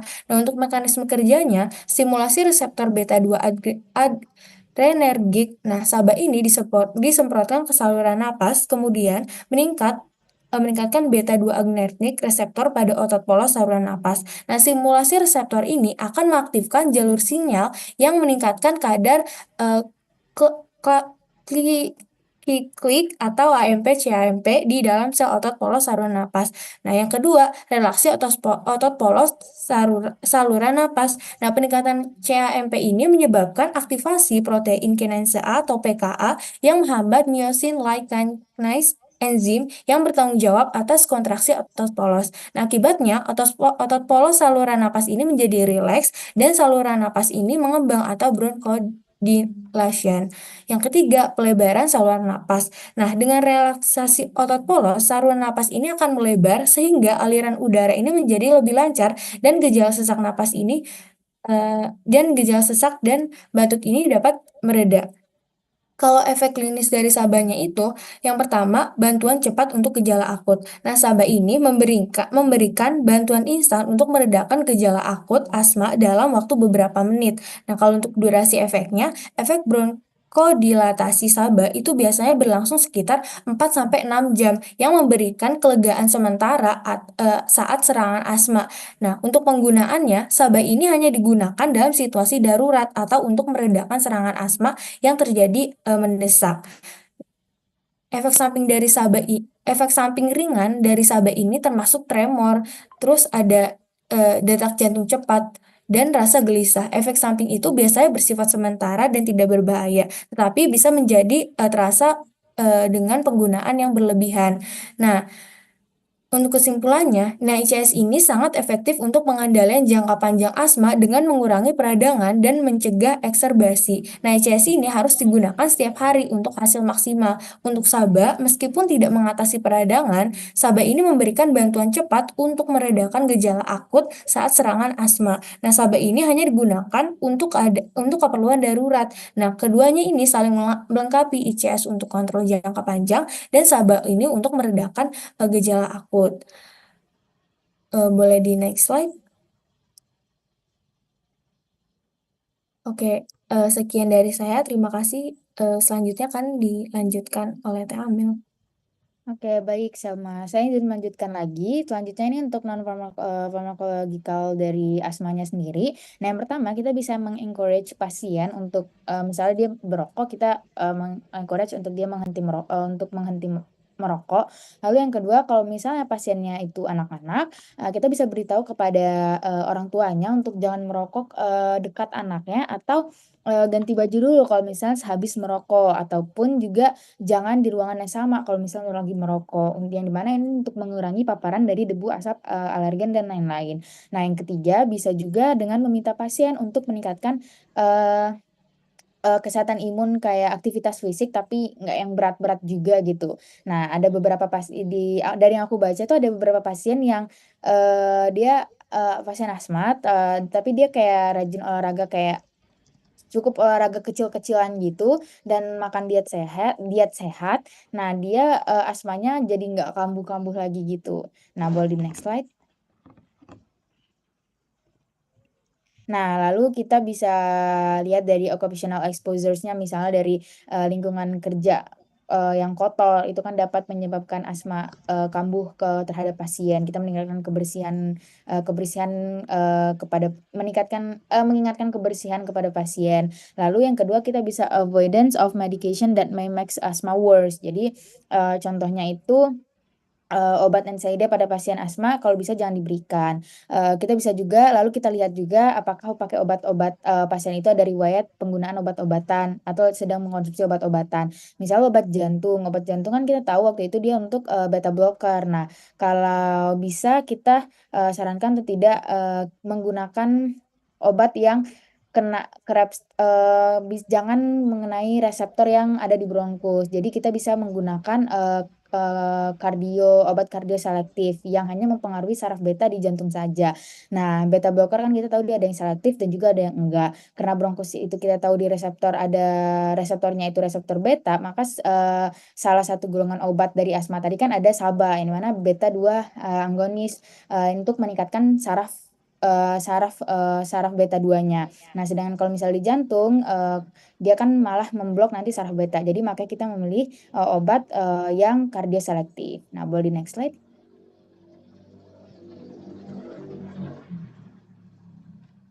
Mungkin dari presentasi treatment dan juga keseluruhan mengenai asma, sekian dari kami dokter dan teman-teman. Kurang lebih mohon maaf dan untuk masukannya terima kasih banyak dokter dan teman-teman. Dok, ada pertanyaan nggak?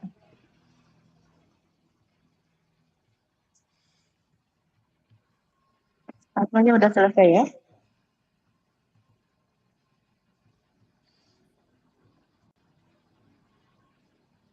Halo, halo. Mana suaranya, hei? Iya, sudah dok, betul untuk asma. Iya, nanti sebenarnya belum asma eksaserbasinya belum ya. Jadi itu di Gina coba Anda buka lagi. Yang pertama untuk diagnosis tadi tabel, ya. Kemudian untuk obat-obatan tadi saya lihat sudah masuk ya.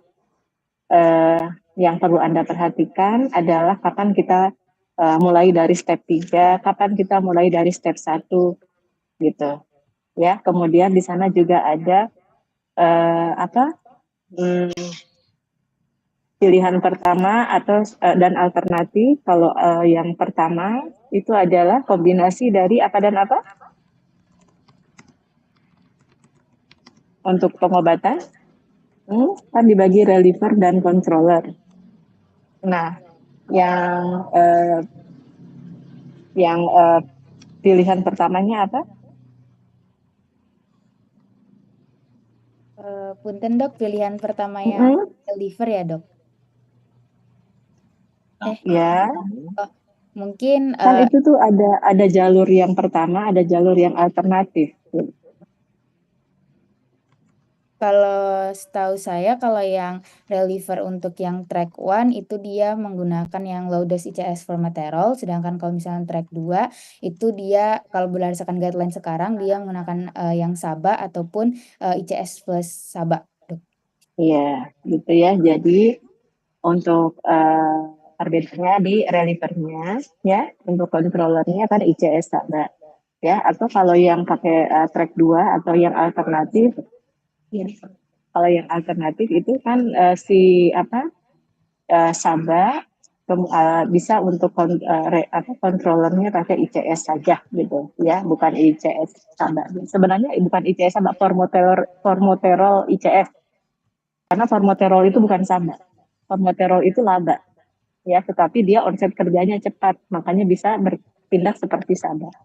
Gitu ya. Jadi Anda harus tahu itu jenis-jenis SABA ya, short acting beta 2 agonis, kemudian sama short acting muscarinic agent ya. LABA long acting beta 2 agonis dan LAMA long acting muscarinic agent. Nanti ketika Anda belajar tentang COPD, Anda akan banyak memakai LABA dan LAMA. Ya. Untuk core terapi dari asma adalah inhale corticosteroid, bukan oral corticosteroid. Ya, gitu. Jadi Anda tahu untuk pemberian oral itu efek samping tentu yang akan dihadapi gitu. Ya, sementara airway atau sistem respirasi itu bisa berkontak langsung dengan dunia luar, artinya ada obat yang bisa kita berikan langsung ke respiratory tract gitu. Kenapa enggak itu yang kita pilih? Makanya dalam pengobatan asma ya, itu yang tertulis Anda lihat, perhatikan di sana, itu semuanya inhale gitu. Ya, sabanya inhale, kortikosteroidnya inhale gitu. Ya, karena bisa langsung bekerja di tempat yang dituju gitu, melalui hidung ataupun melalui mulut gitu. Ya, itu yang harus Anda perhatikan. Kemudian kapan kita mulai dari step 3, kapan kita mulai dari step 2, itu juga ada panduannya di sana ya. Kemudian mekanisme kerja obatnya tentunya juga harus tahu. Kemudian kenapa kortikosteroid jadi core? Karena tadi kan patofisiologinya adalah inflamasi gitu. Jadi kita ngobatinya tuh jangan buntut. Bronkospasme itu gara-gara buntut kan, gara-gara inflamasi gitu. Ya, kalau kita hanya ngobati bronkodilator saja, inflamasinya nggak diatasi, ya, itu malah akan berdampak buruk pada pasien. Gitu akan menyebabkan eksaserbasinya jadi lebih sering gitu. Ya, makanya kortikosteroid duluan yang wajib diberikan gitu ya. Termasuk pemberian bronkodilatornya juga dibarengi dengan kortikosteroid. Ya, kemudian jadi yang belum tadi asma eksaserbasi benar kan nggak ada yang bahas ya, belum ada ya. Ya, itu jadi nanti gimana Lin? Belum dok. Iya, ya. Nah, itu juga asma eksaserbasi. Anda ini kompetensinya 4 soalnya ya. Asma eksaserbasi nanti Anda lihat di Gina, ada algoritmenya yang dua gimana melakukan tata laksana asma eksaserbasi di layanan klinik atau PPK 1, kemudian gimana di emergency unit. Nah, itu. Jadi ada 2 algoritma. Ya. Itu aja yang penting untuk Anda ketahui. Sama di sana juga Anda akan belajar mengklasifikasikan eksaserbasi yang ringan, eksaserbasi yang berat, kemudian yang eksaserbasi yang mengancam. Ya, itu untuk asma. Ya, tata laksana non farmakologisnya juga tentu jangan dilupakan. Ya, kemudian tadi berbagai fenotipe asma juga itu perlu untuk Anda ketahui. Oke. Ada yang ditanya? Nggak ada. Saya mau bertanya dok. Ya, Ailin. Mungkin Kang Firza mau tanya dulu. Silakan. Baik dokter, mungkin saya izin bertanya dokter. Terkait ini dokter, pemberian SABA kan salah satu dari SABA ini kan ada salbutamol ya dokter, yang bisa diberikan secara inhaler atau diberikan dengan nebulizer. Nah, kapan dokter untuk salbutamol ini diberikan ke pasien asma dengan cara diuap dokter atau secara menggunakan nebulizer dokter? Mungkin dari saya itu pertanyaannya dokter. Ya, terkait dengan teknik pemberiannya, baik itu yang inhaler ataupun dengan nebulizer, itu tidak ada yang superior, tidak ada yang inferior kok. Gitu ya, itu boleh, itu hanya masalah pilihan gitu ya. Jadi masing-masing punya kelebihan kekurangan. Anda bayangkan kalau yang inhaler ya itu kan bisa dibawa kemana-mana kan, gitu ya. Jadi lebih bisa digunakan kapanpun gitu. Sementara kalau nebulizer kan butuh alatnya cukup besar gitu kan, kemudian mungkin perlu kalau nggak ada baterai gitu ya, harus disambungkan ke listrik gitu ya. Kemudian obatnya harus dimasukkan ke sana, jadi kurang fleksibel gitu penggunaannya gitu ya. Tetapi yang nebulizer ini sangat menguntungkan kalau pada kondisi eksaserbasi yang berat gitu. Ya, apalagi kalau ada rinitis juga tuh. Ya, jadi kalau inhaler kan disedot lewat mulut ya, gitu yang jadi pasien si obat tuh akan masuk lewat mulut langsung ke saluran nafas. Ya, hati-hati obat yang tersisa di mulut itu harus kumur-kumur pasiennya. Ya, karena tadi salah satu efek sampingnya kan bisa bikin jamuran. Ya, jadi obat yang tersisa di mulut itu pasien harus kumur-kumur dan dimuntahkan gitu. Jadi bersihin mulutnya lah setiap kali habis pakai inhaler gitu. Nah, kalau pakai nebulizer ya itu sungkup bentuknya ya. Jadi si obat itu ada yang terisap lewat hidung, ada yang terisap lewat mulut juga. Sebagian besar pasti lewat hidung kan isapnya. Gitu ya, sehingga pada pasien-pasien yang asma itu kan seringkali alerginya itu nggak di saluran, nggak di paru aja gitu, nggak di bronkus saja. Ya, di atasnya pun seringkali kan ada alergi juga, ada rinitis kah, ada apa gitu. Ya, nah itu dengan nebulisasi gitu ya, akhirnya si area hidung juga akan terlewati oleh obat gitu. Ya, gitu. Jadi untuk nebulisasi ini tidak perlu koordinasi pasien, jadi pasiennya nggak perlu ngisap dan sebagainya gitu ya, karena itu udah didorong dari mesin gitu, sehingga ini sangat membantu untuk yang asma eksaserbasi gitu ya. Dalam kondisi eksaserbasi pasiennya kan engap gitu ya, kalau dia harus narik napas gitu, nyedot obat segala agak kesulitan gitu, jadi dengan nebulisasi itu lebih membantu gitu ya. Jadi tidak ada yang superior, tidak ada yang inferior ya, masing-masing punya kelebihan kekurangan gitu. Hanya memang biasanya nebulisasi digunakan untuk kondisi eksaserbasi umumnya. Baik, Gitu. terima kasih banyak dokter. Ada lagi yang bertanya? Saya mau bertanya dok, tadi Ya, untuk silakan. indikasi kita tahu kapan menggunakan track 1 dan kapan menggunakan track 2 itu saat kapan ya dok? Yang disarankan tentu track 1, karena itu yang jadi pilihan utama. Ya, gitu. Jadi kalau tersedia obatnya punya ya formoterol kortikosteroid pakai track 1. Nah, kalau nggak ada obatnya ya udah pakai track 2, jadi dipisah gitu ya. Bronkodilatornya tersendiri untuk reliever gitu kan, kemudian nanti untuk controllernya kortikosteroid inhaler tersendiri. Itu hanya masalah ketersediaan obat. Kalau tersedia obatnya, pilihlah track 1. Ya. Oke. Baik, terima kasih dokter. Ya. Izin tanya Ada lagi lagi? dokter. Ya, silakan. Jadi bagi pasien yang gejalanya muncul kurang daripada 2 kali atau mungkin 1 kali seminggu, artinya mereka tidak menggunakan salbutamol, tapi diberikan itu kortikosteroid itu, inhale kortikosteroid itu aja kak dokter?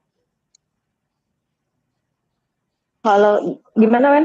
Kalau munculnya Jika gejala pasien itu cuma 1 atau 2 kali seminggu, artinya mereka tidak diberikan salbutamol, mereka diberikan inhale kortikosteroid aja dokter? Oh, ya. Jadi kalau yang di step 1 ya, itu kan berarti yang step 1 ya, Wen ya, step 1, step 2 ya. Betul? Ya.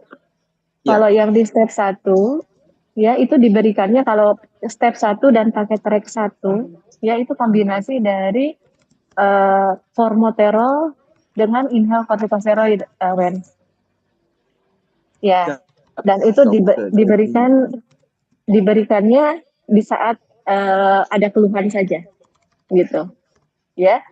Jadi posisinya baik itu sebagai controller ataupun sebagai reliever ya saat hanya digunakan ketika ada keluhan, ya, gitu. Kalau yang step 2 ya itu dirutinkan si controllernya. Ya, betul. Tapi step 2 itu kan controllernya pakai inhale kortikosteroid dosis rendah dicampur dengan formoterol juga. Ya, gitu. Nah, itu kemudian kalau di luar jadwal yang rutin itu ada asma eksaserbasi, digunakan lagi. Jadi device yang sama, formoterol kortikosteroid juga. Gitu. Ya, jadi untuk semua step untuk pasien asma itu semuanya ada inhale kortikosteroid.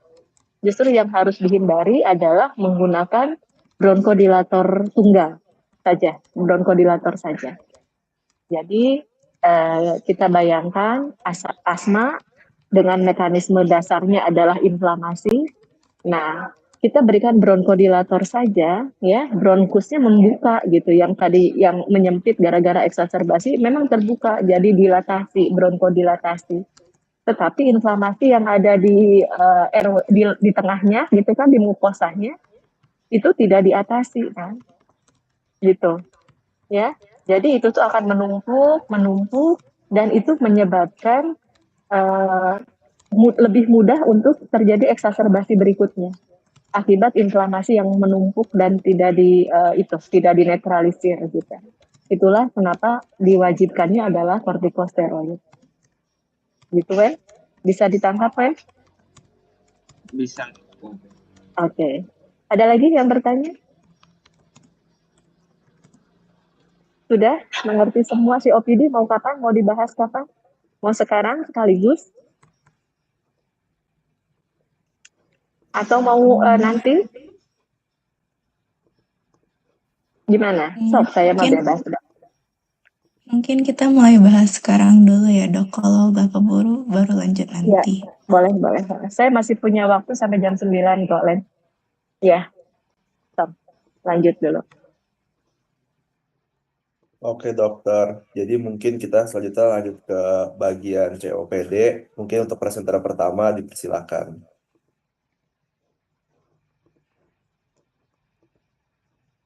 Baik, mungkin kita mulai masuk ke bagian COPD. Mungkin boleh di next slide.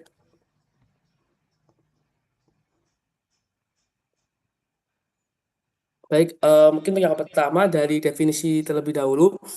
Untuk definisi dilansir dari Global Initiative for Chronic Obstructive Lung Disease atau disebut juga guideline dari GOLD 2024 bahwa COPD ini atau disebut juga penyakit paru obstruktif kronik merupakan suatu kondisi paru heterogen yang ditandai dengan gejala pernapasan kronis seperti dyspnea, batuk, produksi sputum dan atau eksaserbasi akibat kelainan pada saluran napas seperti bronkitis dan bronkiolitis dan atau ada alveoli emfisema yang menyebabkan obstruksi aliran udara yang persisten dan seringkali progresif.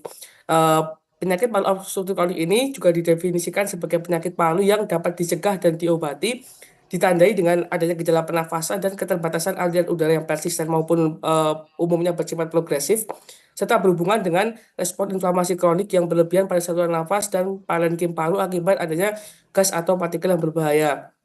Nah, karakteristik dari hambatan aliran udara pada COPD ini disebabkan oleh gabungan antara obstruksi saluran nafas kecil seperti obstruksi bronkiolitis serta kerusakan parenkim emfisema yang bervariasi pada setiap individu, adanya akibat inflamasi kronik yang menyebabkan hilangnya hubungan alveoli dan saluran nafas kecil serta penurunan elastisitas recoil paru. Mungkin boleh di next slide.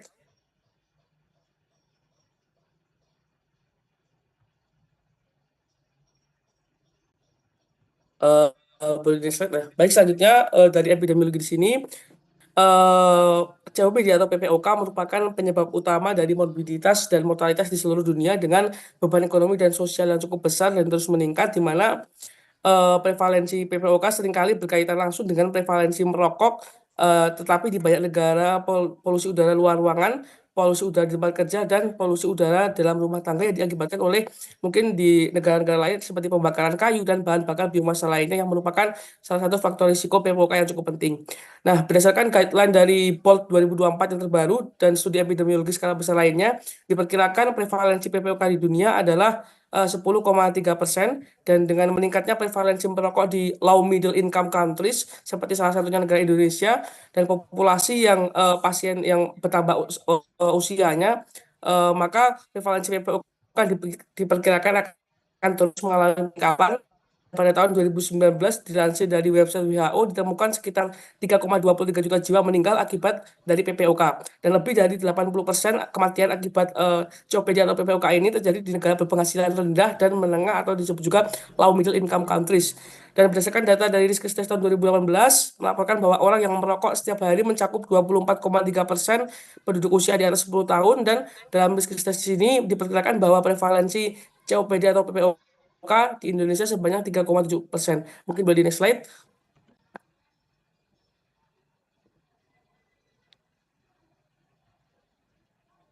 Baik, selanjutnya untuk etiologi di sini dilansir dari guideline BOLT tahun 2024 bahwa paparan lingkungan utama yang menyebabkan PPOK adalah kebiasaan paparan rokok dan menghirup partikel gas serta beracun dari polusi udara dalam rumah tangga dan luar ruangan.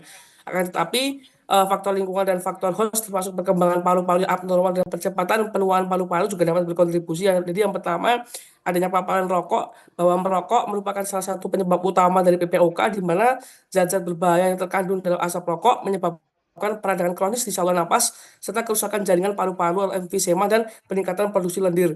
Kemudian untuk polusi udara, bahwa paparan terhadap polusi udara baik dalam maupun di luar ruangan seperti asap dari bahan bakar biomasa, debu dan atau bahan kimia di lapangan kerja juga dapat berkontribusi terhadap terjadinya PPOK ini.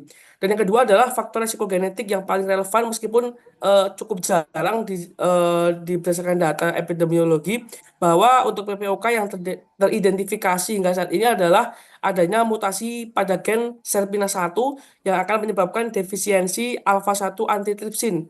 Nah, apa itu fungsi dari alfa-1 antitrypsin atau disebut juga AAT, di mana alfa-1 antitrypsin ini merupakan protein protease inhibitor yang utamanya diproduksi di hati, di mana fungsinya adalah melindungi jaringan paru-paru dari kerusakan yang disebabkan oleh enzim proteolitik seperti elastase neutrofil yang dilepaskan pada proses inflamasi.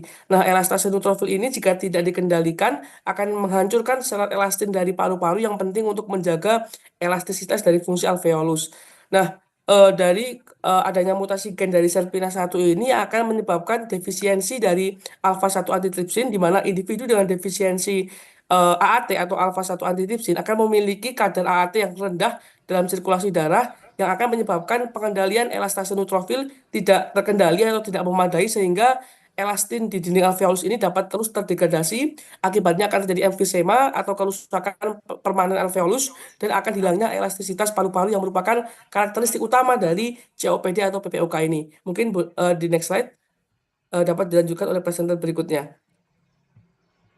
Baik, terima kasih. Selanjutnya mungkin boleh di next slide dulu untuk klasifikasi.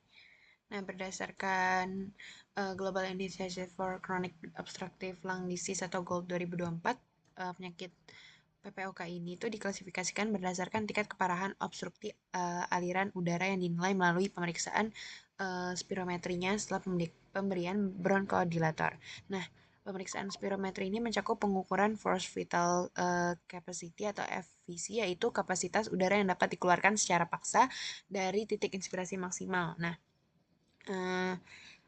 force expiratory volume in 1 second itu yaitu juga volume udara yang dikeluarkan pada detik pertama ekspirasi paksa, dan juga ada rasio antara FeV1 dan juga FVC. Nah, kriteria utama untuk mendiagnosis PPOK ini adalah si nilai FeV1 tadi per FVC itu kurang dari 0,7 setelah pemberian bronchodilator. Nah, berdasarkan nilai FeV1 tadi, derajat keparahan PPOK ini diklasifikasikan oleh GOLD tadi menjadi 4 tingkat, yaitu yang pertama ada yang ringan, dia itu FeV1-nya itu lebih dari 80% dari prediksi. Untuk yang sedang berarti dia 50%, kurang dari FE1 dan juga kurang dari di antara FE1 dan juga lebih dari 80% dari prediksi. Untuk yang berat di sini berarti FE1-nya tuh di antara dengan 30% kurang lebih dari FE1 dan juga kurang dari 50% dari prediksi. Dan juga untuk yang sangat berat, di sini FE1-nya itu kurang dari 30% dari prediksi. Nah, pengukuran ini tuh juga penting buat kita nentuin seberapa parahnya si PPOK itu, yang selanjutnya akan menjadi gimana cara kita ngasih terapi atau obatnya, dan juga cara memonitoring penyakit itu untuk keberlanjutan si hidup pasiennya. Nah, mungkin boleh di next. Boleh di next lagi, kembali ke risk factor. Nah, untuk penyakit paru PPOK ini terjadi akibat si interaksi antara faktor genetik dan juga lingkungan yang berlangsung sepanjang hidup seseorang atau lifetime. Nah, interaksi ini tuh bisa menyebabkan kerusakan atau gangguan dari perkembangan paru-paru. Nah, beberapa risk factornya itu meliputi kebiasaan merokok, aktif maupun pasif, yang bisa merupakan penyebab yang paling signifikan buat menghasilkan PPOK ini. Nah, perokok juga ini punya prevalensi yang lebih tinggi terhadap gangguan fungsi paru-paru, dan juga paparan asap rokok selama kehamilan juga bisa mengganggu perkembangan dari paru-paru dari janin tersebut. Nah, selain itu juga paparan biomasa dari pembakaran kayu, misalnya ada pekerja kayu, terus juga kotoran hewan ataupun batu bara dalam aktivitas sehari-hari dalam pekerjaannya itu bisa meningkatkan resikonya juga. Nah, terutama juga di lingkungan yang menggunakan bahan bakar tradisional, kayak misalnya masih menggunakan masak pakai arang ataupun lain sebagainya. Terus juga polusi udara seperti partikulat, ozon, nitrogen oksida, dan gas rumah kaca juga bisa memperburuk dari fungsi paru-paru kita, terutama pada paparan jangka panjang. Nah, kemudian boleh di next. Kemudian perkembangan dan penurunan paru-paru ini, faktor kerugian pada masa kanak-kanak itu bisa merupakan penentu utama fungsi paru-paru di masa dewasa, yang dimana 50% pasien akan mengembangkan PPOK karena penurunan FeV1 yang dipercepat dari kecilnya. Terus juga 50% lainnya bisa mengembangkan PPOK karena pertumbuhan dan perkembangan paru-paru yang abnormalnya. Terus juga dipengaruhi oleh faktor lain seperti asma, bronkitis kronis, dan juga infeksi saluran pernapasan yang bisa meningkatkan risiko terjadinya PPOK. Nah, untuk grafik ini sendiri dimulai bisa menunjukkan pola perubahan fungsi paru-paru sepanjang kehidupan. Nah, kalau untuk X itu berarti usia seorang dari masa kanak-kanak hingga lanjut usia. Untuk yangnya ini fungsi paru-paru sebagai presentase dari prediksi yang maksimal. Nah, pada masa kanak-kanak hingga pubertas terjadi juga adanya peningkatan fungsi paru-paru yang optimal ketika ada pertumbuhan normal. Namun pada individu dengan masalah pertumbuhan atau seperti growth failure itu fungsi paru-parunya itu tidak mencapai potensi maksimal. Nah, pada masa dewasa fungsi paru-paru itu mulai menurun secara alami dan juga si individu ini dengan fungsi paru-paru yang awalnya rendah itu akan mengalami rentan juga penurunan fungsi lebih cepat yang dapat menyebabkan kematian dini atau premature death. Nah, individu dengan fungsi paru-paru yang normal itu akan mengalami penurunan yang lebih lambat, sementara dengan individu yang dengan fungsi paru-paru di atas normal atau supranormal itu mungkin tetap memiliki fungsi yang baik hingga usia lanjut. Jadi faktor resiko dari bayi itu bisa mempengaruhi keberlanjutan hidup seseorangnya. Mungkin boleh di next ke presenter berikutnya. Oke, punten semuanya. Saya izin melanjutkan mengenai patogenesis dari COPD sendiri. Boleh di next slide. Oke, jadi untuk patogenesis dari chronic obstructive pulmonary disease atau dalam bahasa Indonesianya penyakit paru obstruktif kronis (PPOK) dimulai dari dua faktor, yaitu suseptibilitas genetik dan gangguan lingkungan. Suseptibilitas genetik meliputi hereditary disorder atau penyakit turunan seperti defisiensi alpha-1 antitrypsin. Kelainan genetik ini mengurangi kemampuan paru-paru dalam mencegah kerusakan pada jaringan paru-paru. Di saat bersamaan, gangguan lingkungan juga dapat terjadi pada paru-paru, contohnya seperti merokok, polusi, atau infeksi. Faktor-faktor ini menyebabkan keberadaan radikal bebas di dalam paru-paru dan menginaktivasi antiproteases paru-paru. Secara keseluruhan, kombinasi antara faktor genetik dan lingkungan ini menyebabkan inflamasi paru-paru, yang menghasilkan stres oksidatif, sitokin inflamasi, dan meningkatkan fungsi protease. Inflamasi kronis ini bersifat sistemik, tetapi jika kita lihat efeknya pada paru-paru, inflamasi ini mempengaruhi bronchial tree atau saluran pernapasan dan parenkim paru yang merupakan jaringan pertukaran gas yang terdapat di paru-paru. Pertama, kerusakan pada bronchial tree yang terjadi secara kontinu dan berulang meliputi berbagai mekanisme, seperti infiltrasi dari sel inflamasi, terutama neutrofil, ke saluran pernapasan yang menyebabkan fibrosis saluran udara dan penyempitan. Kedua, sel goblet yang berada di sepanjang mukosa bronkus berproliferasi yang meningkatkan produksi mukus. Kemudian, kematian dari sel epitel pernapasan bersilia membuat adanya puing yang ketika dikombinasikan dengan mukus tadi menjadi terperangkap dalam saluran pernapasan, sehingga meningkatkan peluang terjadi infeksi. Semua faktor ini menyebabkan kondisi bronkitis kronis. Nah, secara bersamaan, terjadi juga kerusakan proteolitik dari parenkim paru, atau bisa dibilang juga protein dari jaringan paru rusak oleh protease, enzim yang merusak protein. Kerusakan jaringan paru ini mengakibatkan berkurangnya elastisitas saluran pernapasan atau berkurangnya recoil dari paru-paru, sehingga kemampuan paru-paru untuk mendorong udara keluar berkurang ketika paru-paru sudah mengembang akibat ekspansi dinding toraks, sehingga ada udara yang terperangkap di dalam paru-paru. Selain itu, bantuan struktural untuk patensi saluran pernapasan menjadi sedikit, yang menyebabkan penyempitan dan kolaps saluran pernapasan. Terakhir, kerusakan jaringan paru menyebabkan pembesaran alveoli secara permanen, yang mengakibatkan paru-paru hiperinflasi dan bulet di permukaan paru-paru, yang adalah kantung udara yang mudah pecah. Secara kolektif, kejadian-kejadian ini mengakibatkan emfisema. Jadi secara keseluruhan, baik bronkitis kronis maupun emfisema merepresentasikan dua kondisi paling umum dalam cakupan PPOK. Mungkin untuk patofisiologia boleh dilanjutkan oleh Terani. Oke, baik. Selanjutnya untuk patofisiologi dari COPD sendiri itu diawali oleh paparan jangka panjang terhadap zat-zat iritan, contohnya seperti adanya asap rokok, polusi udara, ataupun paparan bahan kimia lainnya. Nah, zat-zat iritan itu menyebabkan adanya peradangan kronis pada saluran pernapasan dan juga jaringan paru yang dimana mengarah nih pada dua jalur utama patologis, yaitu ada peradangan kronisnya dan infeksi kronisnya. Nah, pada peradangan kronisnya itu, paparan iritan ini menimbulkan perubahan struktural pada dinding saluran nafas kecil yang menyebabkan penyempitan saluran tersebut. Penyempitan ini itu mengakibatkan obstruksi aliran udara, terutama saat ekspirasi, sehingga udara itu terjebak di dalam paru-paru.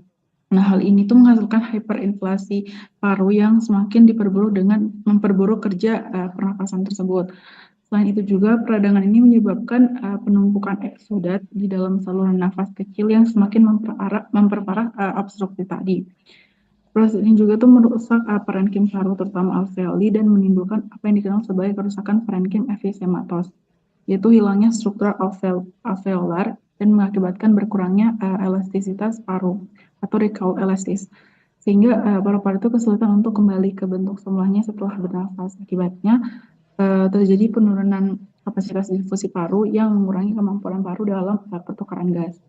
Nah, untuk pada infeksi kronis itu iritannya itu menyebabkan infeksi yang menginduksi proliferasi sel-sel goblet dan pembesaran kelenjar submukosa bronkial. Nah, proses ini tuh meningkatkan produksi lendir atau hipersekresi mukus yang dimana kemudian menghambat aliran udara dan memperburuk obstruksi. Hipersekresi mukus ini juga itu dapat menjadi tempat berkembang biaknya patogen sehingga meningkatkan resiko infeksi sekunder. Selain itu juga adanya iritan dan infeksi kronis itu memicu metaplasia squamosa, yaitu perubahan epitelis bronkus menjadi epitelis squamosa yang tidak memiliki silia dan tidak efektif dalam membersihkan lendir serta partikel patogen. Terjadi pula disfungsi mukosiliar yang dimana semakin memperburuk kemampuan paru-paru untuk membersihkan mukus dan patogen yang masuk gitu. Mungkin untuk selanjutnya boleh di next slide. Mungkin next slide lagi. Oke, mungkin saya kembalikan dulu ke Farel untuk manifestasi klinis. Oke, makasih Terani. Jadi sini saya mau izin menjelaskan manifestasi klinisnya. Jadi manifestasi klinis dari penyakit paru obstruktif kronik ini muncul secara bertahap dan progresif dengan gejala utama yang meliputi dyspnea atau sesak napas, batuk kronis, dan produksi sputum.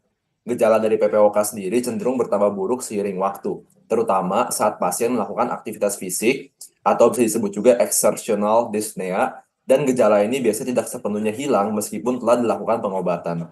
Jadi saya menjelaskan dari yang pertama yaitu dyspnea atau sesak napas. Dyspnea adalah gejala utama PPOK yang muncul secara bertahap dan terus-menerus memburuk, terutama saat pasien melakukan aktivitas fisik. Pada tahap lanjut, bahkan sesak napas ini dapat terjadi saat beristirahat. Yang kedua, ada batuk kronis. Sebagian besar pasien PPOK mengalami batuk kronis yang dapat bersifat produktif atau non-produktif. Tetapi sekitar 30% pasien mengalami batuk produktif dengan dahak. Jika batuk berlangsung lebih dari 3 bulan dalam 2 tahun berturut-turut, kondisi ini memenuhi kriteria bronkitis kronis. Kemudian yang ketiga, ada produksi sputum. Produksi dahak atau sputum bervariasi dalam hal warna dan volumenya. Pada pasien PPOK, sputum dapat berubah warna saat terjadi infeksi atau eksaserbasi yang menandakan peningkatan inflamasi. Kemudian yang keempat, ada wheezing berulang dan infeksi saluran pernapasan. Pasien sering mengalami wheezing berulang dan infeksi saluran pernapasan yang berulang akibat penurunan fungsi dari mukosiliar dan peningkatan produksi lendir. Infeksi berulang ini sering memicu eksaserbasi dari PPOK. Kemudian yang kelima, ada gejala sistemik. Fatigue atau kelelahan dan penurunan berat badan merupakan gejala sistemik yang sering dialami oleh pasien PPOK, terutama pada tahap lanjut. Gejala sistemik ini diakibatkan oleh peningkatan usaha pernapasan dan kebutuhan energi yang lebih besar. Yang terakhir, ada rasa sesak atau ketat di dada. Banyak pasien PPOK melaporkan perasaan sesak atau ketat di dada yang disebabkan oleh hiperinflasi paru dan ketidakmampuan paru untuk mengosongkan udara secara penuh saat eksalasi. Mungkin terus selanjutnya boleh dikembalikan ke Terani lagi. Oke, baik.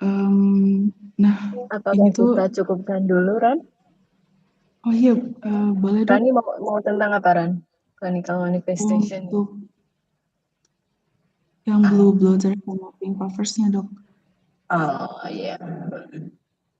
Berapa slide, kan? Cuma slide ini saja sih, Dok. Oke, sok aja. Ya, baik, Dok. Oke, teman-teman.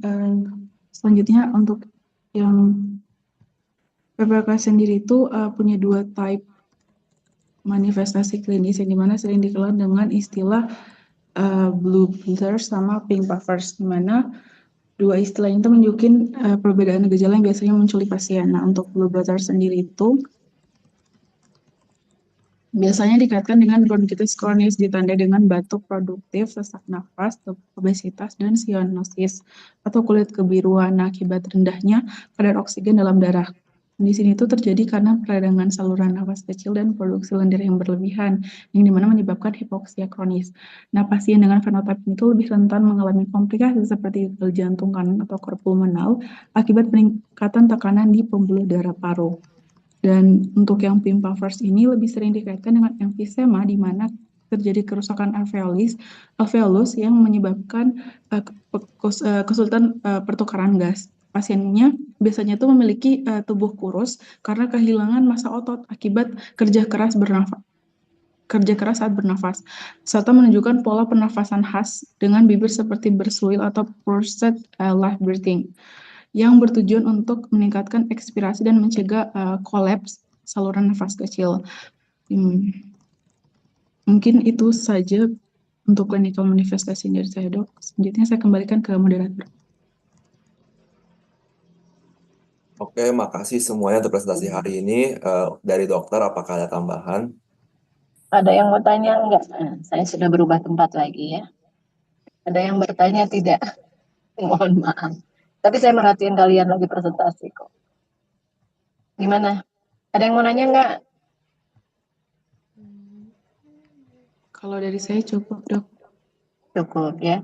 Intinya obstruksinya sama, asma dengan PPOK dua-duanya obstruksi ya, ada bronkospasme ya, tapi mekanismenya berbeda ya, patogenesisnya berbeda, patofisiologinya berbeda ya, gitu.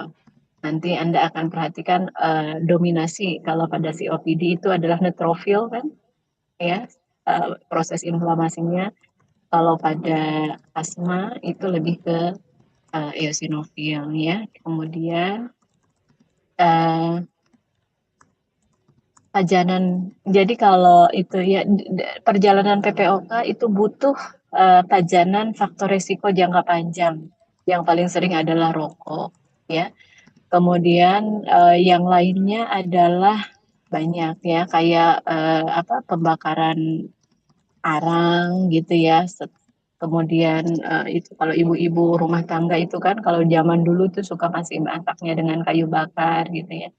Atau mungkin sekarang juga tukang sate dan sebagainya. Tetapi tentu pajanan tadi itu memperhitungkan, misalnya kalau tukang sate gitu kan, itu kan di tempat terbuka gitu ya. Kalau rokok kan beda, itu kan rokok tuh benar-benar dihisap gitu ya. Nah, kalau tukang sate kan asapnya justru diarahkan ke ini kan, ke orang lain gitu ya, bongsanya bukan ke dirinya sendiri gitu ya. Gitu. Jadi intinya ada pajanan faktor risiko jangka lama ya. Kemudian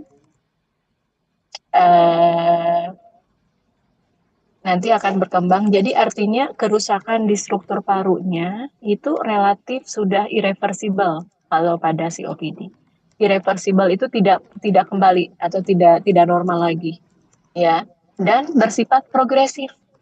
Ya, jadi si pajanan meskipun sudah tidak merokok, ya polutan berbahaya yang sudah mengendap itu masih terus berproses menyebabkan kerusakan yang bersifat progresif gitu. Jadi makanya orang PPOK atau COPD itu gejalanya itu makin lama makin bertambah gitu ya. Jadi gejala yang paling seringnya justru adalah cepat capek gitu, bukan sesak gitu, tapi dia lebih merasanya cepat capek gitu kalau dalam bahasa awamnya.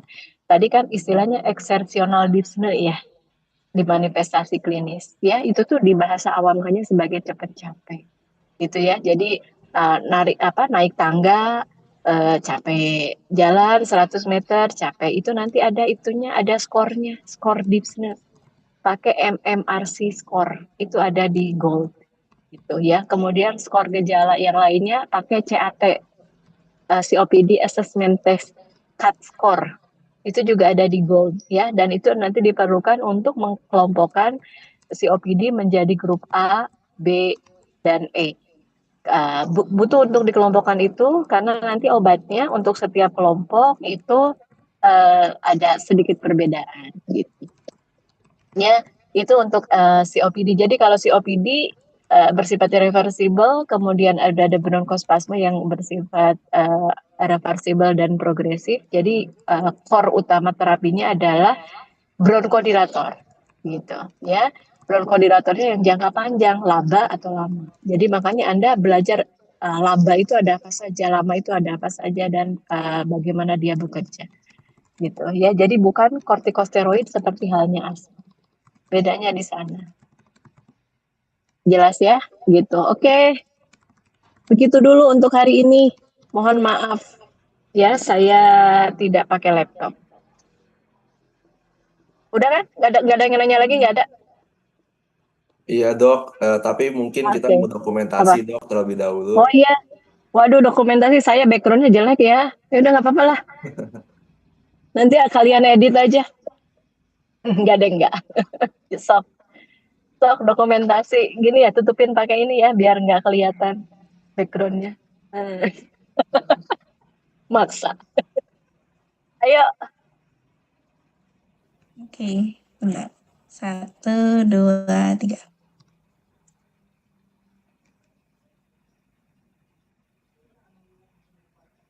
Udah, Lin? Udah, Ya. Dok. Ya. Oke.